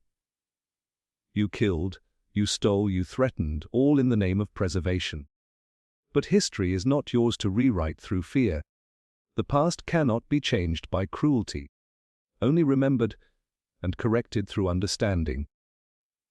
Elwood sank to his knees, finally releasing the tension that had held him upright, hands covering his face. Whimsy took a step closer, speaking calmly, almost compassionately. "You understand now, do you not? That your obsession dictated actions beyond justification, and that those actions have consequences." The Reverend nodded shakily, voice barely a whisper. "Yes, yes, I see. I only wanted to protect." Whimsy allowed a pause, letting the gravity of the confession settle, before signaling to Galloway, who stepped from the shadows to secure the room. "It is over," Whimsy said quietly. "You acted on fear and obsession. But your actions cannot undo themselves. They can, however, be understood, and you will face the consequences, as all must when lives are endangered." Elwood, now subdued, was gently guided to his feet. Whimsy's eyes lingered on the Venetian dagger, still gleaming under the lamp. It had been the catalyst, the instrument through which obsession had manifested. But the dagger itself had never been the true crime. The weapon had existed only as a mirror of the mind that coveted it. Outside, the mist had begun to thin, the first pale hints of dawn breaking across the quad. Whimsy paused, taking in the silence, the calm that followed the storm of fear, obsession, and crime. He understood the peril had been not only the violence enacted, but the psychological dominion the killer had sought to impose over others, a dominion now ended by exposure and understanding. The pieces of the puzzle, once scattered across years, motives and obsessions, now lay aligned, each in its place. The pattern, once obscured by misdirection and fear, had been revealed. And in confronting the villain, Whimsy had not only anticipated the act, but turned the compulsions themselves into the means of capture. The final confrontation was complete.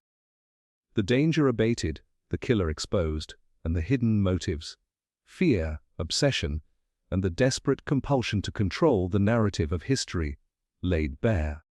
Saint Athanasius, long haunted by the shadows of its past, could breathe again, even as the lessons of obsession, vigilance, and human frailty remained etched in its venerable walls. Whimsy lingered for a moment in the now empty library. Fingers lightly resting on the polished surface of the lectern, he allowed himself a small, rare smile. The game had been difficult, intricate, and dangerous, but as ever, it was the mind, not brute force, that had won the day. The college, its history, and the truth it contained were preserved, not by fear, not by manipulation, but by patient, careful observation and the courage to confront what others would rather ignore. The dawn that followed the confrontation was pale and hesitant, light spilling weakly across the cloisters, and for a moment, stained. Athanasius seemed to breathe in relief. Elwood had been secured, the Venetian dagger returned to its case, and the college whispered cautiously of justice served. Lord Peter Whimsy, however, felt no such ease.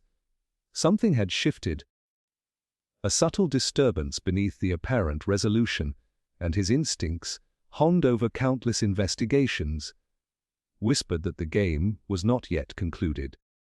He had just returned to his rooms when a discreet knock interrupted his thoughts. Galloway entered, face strained, holding a small, nondescript envelope. "This arrived while you were in the library," he said, voice low. "No return address, nothing except the seal, improperly broken, but otherwise untouched. It was slipped beneath the warden's door. Whimsy took the envelope with a careful hand, noting its weight, texture, and the faint scent of tobacco. Slipping a finger beneath the flap, he extracted a folded note, penned in an unfamiliar hand. The words were succinct. "Deliberate, you have caught one, but not the mind that orchestrates. Look closer to the shadows, history is never so simple. The dagger is not the end." A chill slid down his spine. The confession of Elwood had seemed absolute, the pattern complete, the motive understood. And yet, this message suggested an unseen hand, guiding events from the periphery, shaping the chaos that had ensnared the college. Whimsy's eyes narrowed. Whoever sent this was intimately familiar with both the crimes and his own methods. This was no idle threat, it was a demonstration of cunning and control, a signature left deliberately to challenge him. He returned immediately to the library, retracing his previous observations with renewed intensity. The Venetian dagger still gleamed under the protective glass, innocuous yet charged with symbolism. Whimsy inspected the dust on the floor. The alignment of the books, the minor indentations where Lethbridge had hidden, and the faint scuff marks along the corridors. The patterns he had observed before were intact, but there were anomalies he had previously dismissed, a slight disturbance behind a lectern, the whisper of movement near the old archive stairwell, and a subtle layering of dust that suggested recent passage. It was Mortimer who appeared first, summoned by Galloway's discreet message. His composure, though outwardly steady, betrayed a flicker of unease. Whimsy studied him closely. Mortimer had been instrumental in maintaining the calm, guiding suspicion away from himself, but now his habitual vigilance seemed overextended. "You are not entirely comfortable with the resolution, I take it," Whimsy said, voice measured. "Though you have acted in good faith, the envelope suggests we have overlooked something fundamental." Mortimer's eyes darkened. "I do not know what you mean, my lord," Elwood confessed. "Did he not? Surely that should suffice." "Perhaps," Whimsy replied, "but confessions, particularly those motivated by fear, can be directed, even manipulated. Someone else has had the opportunity to orchestrate events, shaping both past and present, leaving their signature only where it will provoke scrutiny but avoid direct blame. A mind several steps ahead, careful, subtle, and utterly patient." Mortimer shifted uneasily, and Whimsy's gaze fell upon him with the precision of a mathematician isolating a variable. The pattern of movement, the anomalies in dust and scuff, the knowledge of 1902. It could be inferred that Mortimer, despite his outward demeanor, had influence over the events more profound than previously suspected. The envelope was a deliberate provocation, an intellectual duel, a challenge thrown to the detective to see if he could trace the unseen hand. The revelation began to crystallize as Whimsy returned to the hidden alcove near the archive stairwell. He studied the floorboards and the subtle layer of dust that covered them, noting that certain panels appeared worn more than their neighbors. Sliding one cautiously aside revealed a small cavity, barely perceptible, containing papers he had not seen before, correspondences, careful annotations about the college's long history, and, most damningly, detailed instructions referencing both the theft of the letter fragments and Lethbridge's abduction. The handwriting matched Mortimer's style in slight, deliberate ways, the spacing of letters, the careful loops on certain capitals, and the almost imperceptible hesitation in the stroke of the ink. Whimsy felt a thrill of apprehension. This was the ultimate twist. Elwood had been the visible actor, motivated by obsession and compulsion, but Mortimer had been the hidden mind, manipulating events from behind the scenes. His actions had ensured the chaos, guided Elwood's impulses, and safeguarded his own secrets while maintaining plausible deniability. The dagger, the fragments, even the abduction, all were elements in a meticulously orchestrated design, executed with subtlety sufficient to mislead authorities and investigators alike. He summoned Galloway, careful to maintain discretion. Together they reviewed the documents, comparing handwriting and cross-referencing events. Every step confirmed the grim truth: Mortimer had been the architect, Elwood merely the executor, and the college's shadows had concealed the mastermind until now. The final revelation shifted the case entirely. The apparent resolution had been a misdirection, a carefully laid trap for the detective's own perceptions, designed to test his insight and patience. Confrontation was inevitable, but Whimsy approached it with composure, understanding the psychology of the hidden mind. Mortimer's reliance on control and influence was profound. Exposure would provoke rationalization, denial, and perhaps desperation.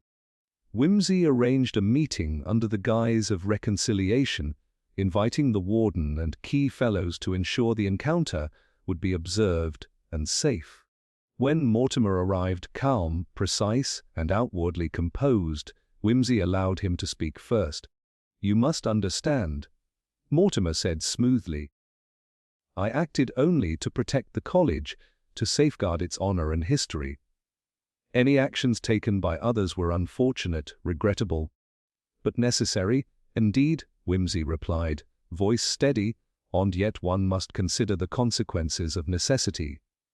The chaos, the deaths, the abductions, these cannot be justified by intent alone.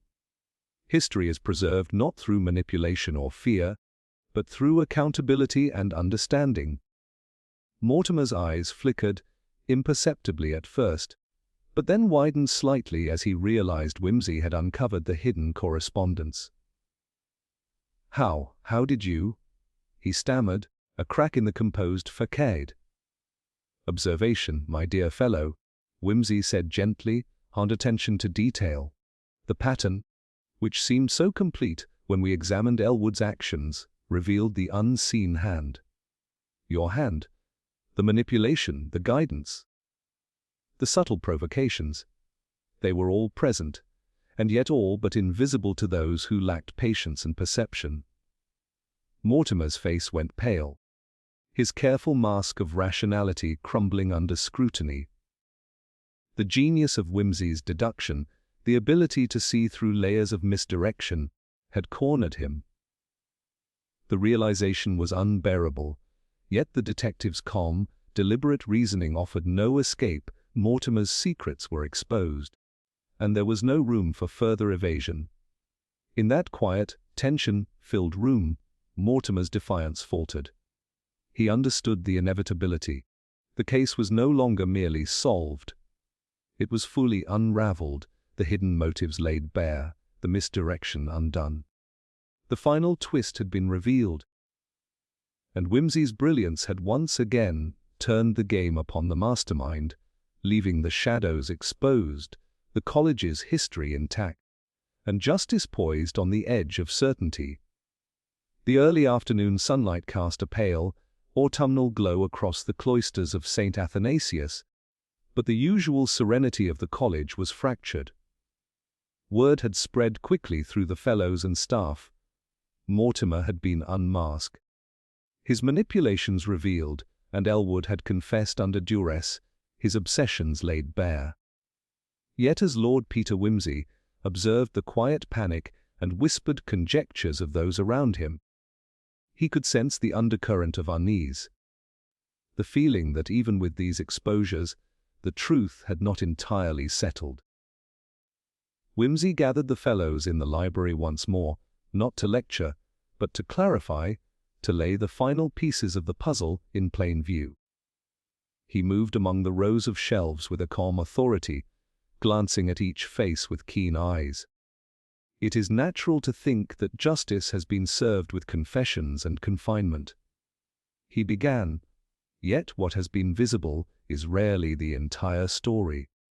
True understanding comes from observing not only action but intention, from following the subtleties of behavior that others overlook. He motioned to the table where the correspondence and annotated notes had been placed. Take these documents. At first glance they appear innocuous, scribbles on the past, perhaps even trivial remarks on college history. But it is precisely in such details that the threads of orchestration become visible.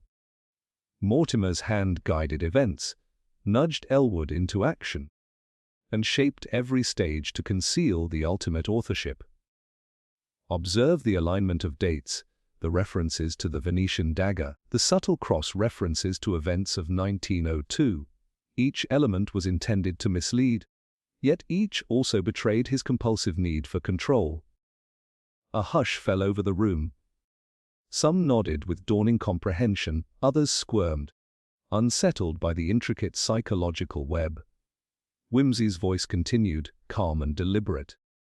Elwood's obsession was visible. His fascination with the dagger, his fear, and his compulsion to act. That was the apparent danger. And it drew our attention. But the true danger was someone who remained in the shadows, manipulating visible actors like pieces on a chessboard. Mortimer's fear of exposure, his desire to protect both reputation and legacy, led him to orchestrate a pattern of events that would confound ordinary observation. He turned toward Mortimer, who stood rigid, his composed facade fraying under scrutiny. You acted to rewrite history according to your own perception of order, to control events through fear and influence rather than through reason. And yet every subtlety, the dust on the floors, the misaligned books, the timing of movements, was a signature. These were the cues most overlooked, the shadows most faint, but they marked the path to the truth. Mortimer's jaw tightened, eyes narrowing, a single bead of sweat betraying his composed exterior. "You have no proof," he said quietly, voice steady yet edged with tension. "All of this, it is circumstantial." "Circumstantial," Whimsy replied gently, almost with a touch of irony. "Perhaps, and yet, the pattern is undeniable. Observe Elwood's movements were directed, yet never independent. The vanishing of the fragments coincided with Lethbridge's disappearance, yet both were orchestrated from a mind that remained unseen. The envelope, intended to taunt and mislead, was delivered at a time calculated to exploit our expectations. And the handwriting, subtle though it may be, matches the annotations, the instructions, and the minutiae that could not have been known to Elwood alone. The evidence exists not merely in a single act, but in the entire choreography of events.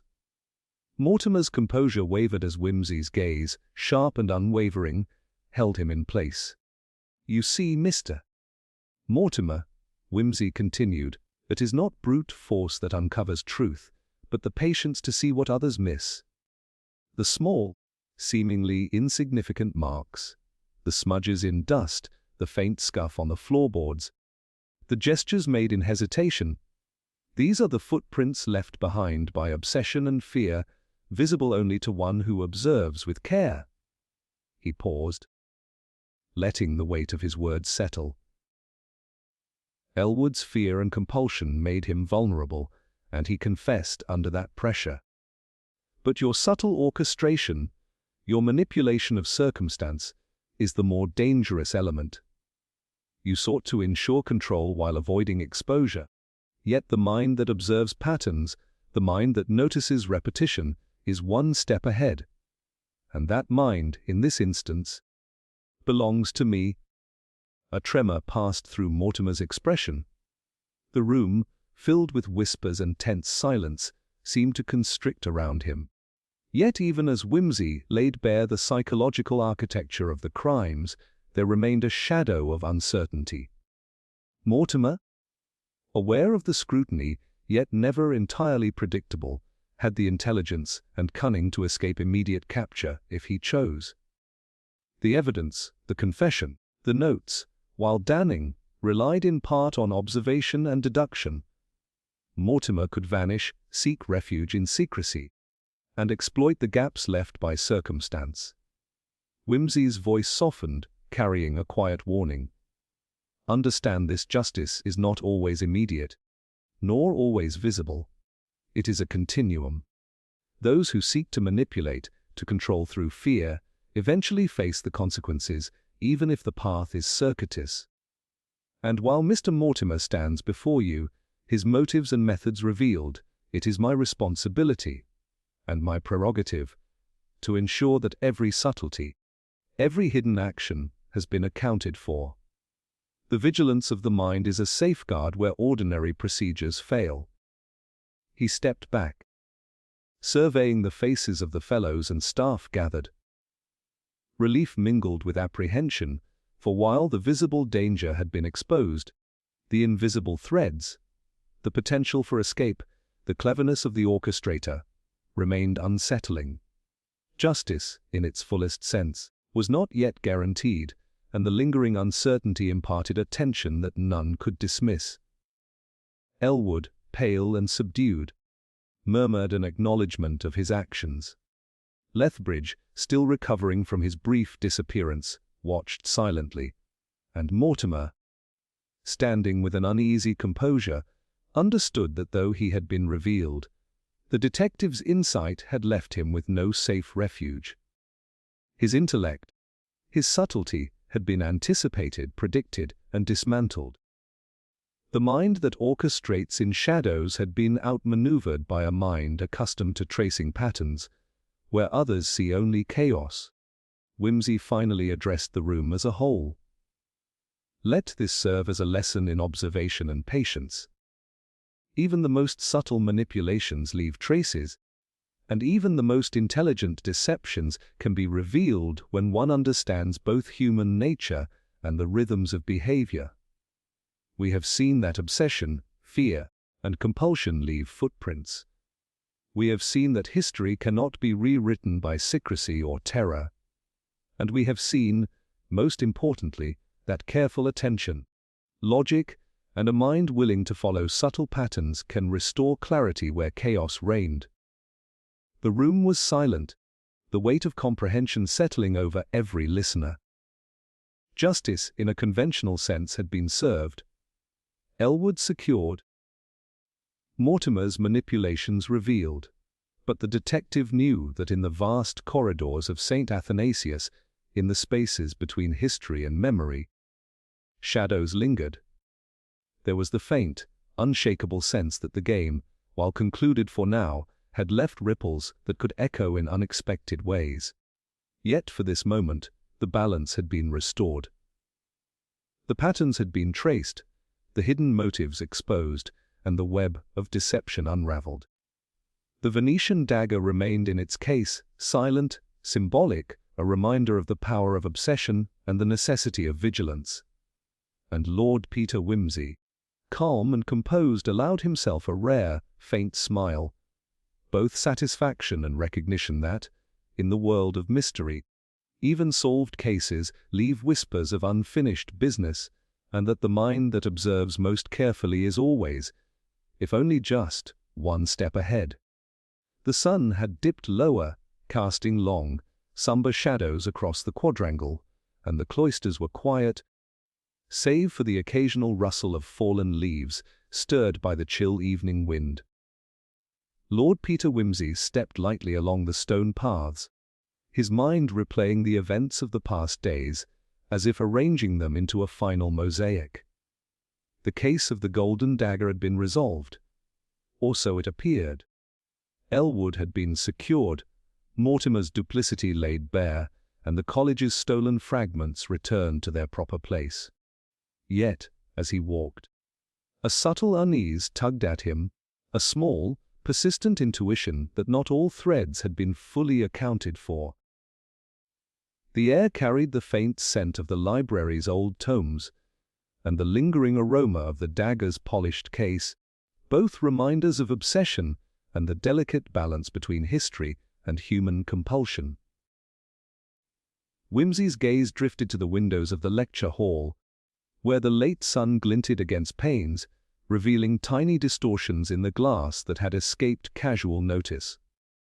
Tiny, almost imperceptible marks, like scratches or smudges, which had seemed meaningless amid the chaos, now stirred his curiosity. His intuition told him they might be more than mere artifacts of time. They could be remnants of an unnoticed hand, an observer who had moved through the college during the unfolding drama. He paused, crouching to examine the stone pathway near the archway to the gardens. There, pressed faintly into the soft, worn moss, were small indentations, uneven yet deliberate. They did not match Elwood's or Mortimer's known gait, nor did they align with any path taken by Lethbridge.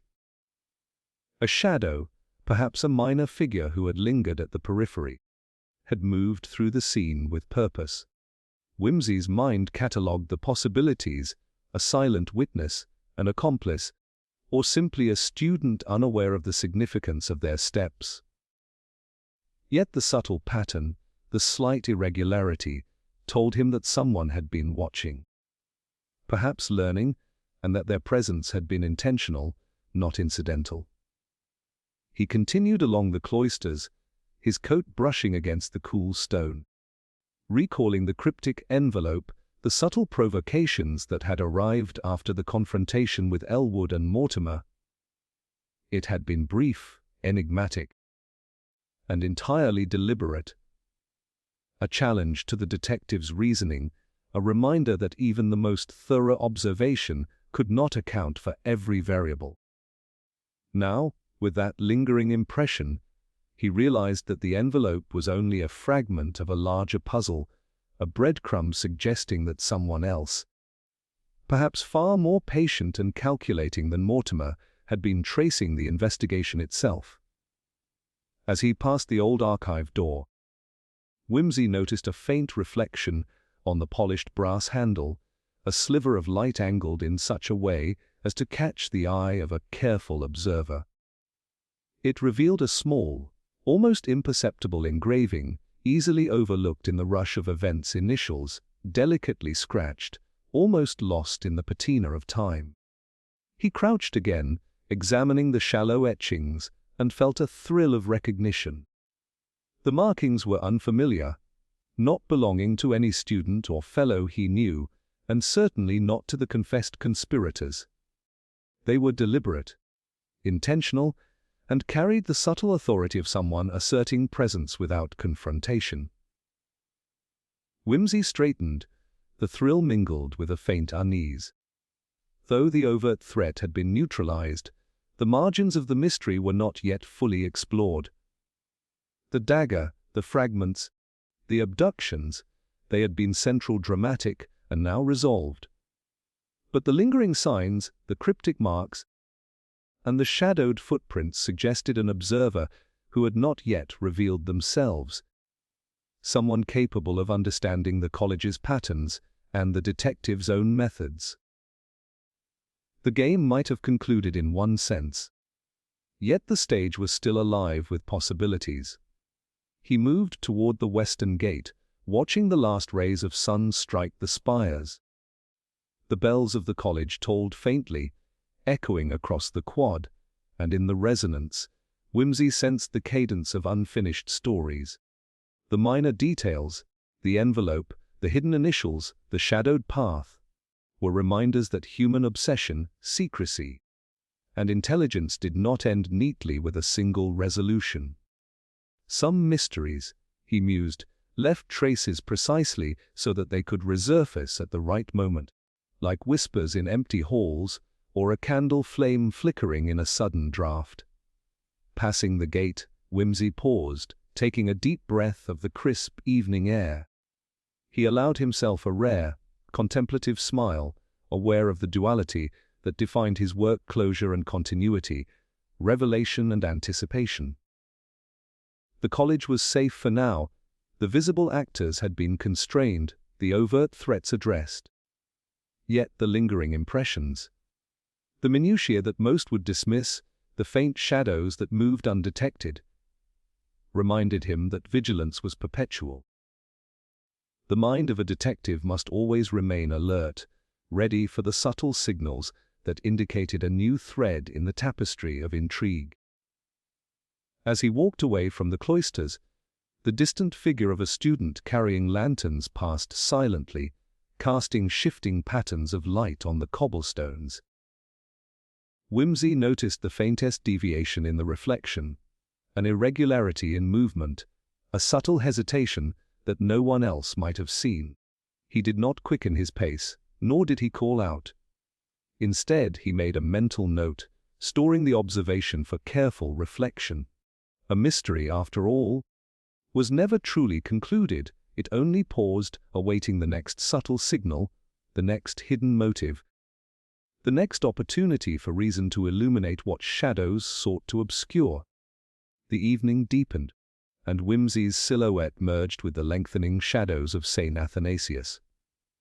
The night was still, but not silent, carrying whispers of secrets yet undiscovered, questions yet unasked. He walked steadily, thoughtful and vigilant, aware that the Golden Dagger had been only one chapter in the college's long story of obsession, secrecy, and human ambition. Behind him lay resolved crimes. Ahead lay the quiet possibility of new enigmas, and within him, the unwavering certainty that the mind attuned to subtlety would always be prepared. Even as the gates closed behind him, the subtle traces remained: a shadow that did not match any known figure, a scratch on a brass handle, a faint impression in mossy stone. To the casual observer, these would be nothing, easily dismissed. But to Lord Peter Wimsey, they were everything. They were the lingering heartbeat of a mystery never entirely laid to rest. The delicate signal that the world's intricate patterns, and the human minds that navigated them, were never fully exhausted. The Golden Dagger's tale had reached a resolution, but the story of human cunning, obsession, and the subtle interplay of observation and deception was far from over. And somewhere, in the unseen corners of the college, a mind still watched, waited, and whispered its presence. A reminder that in the world of mystery, endings are often only the prelude to the next revelation.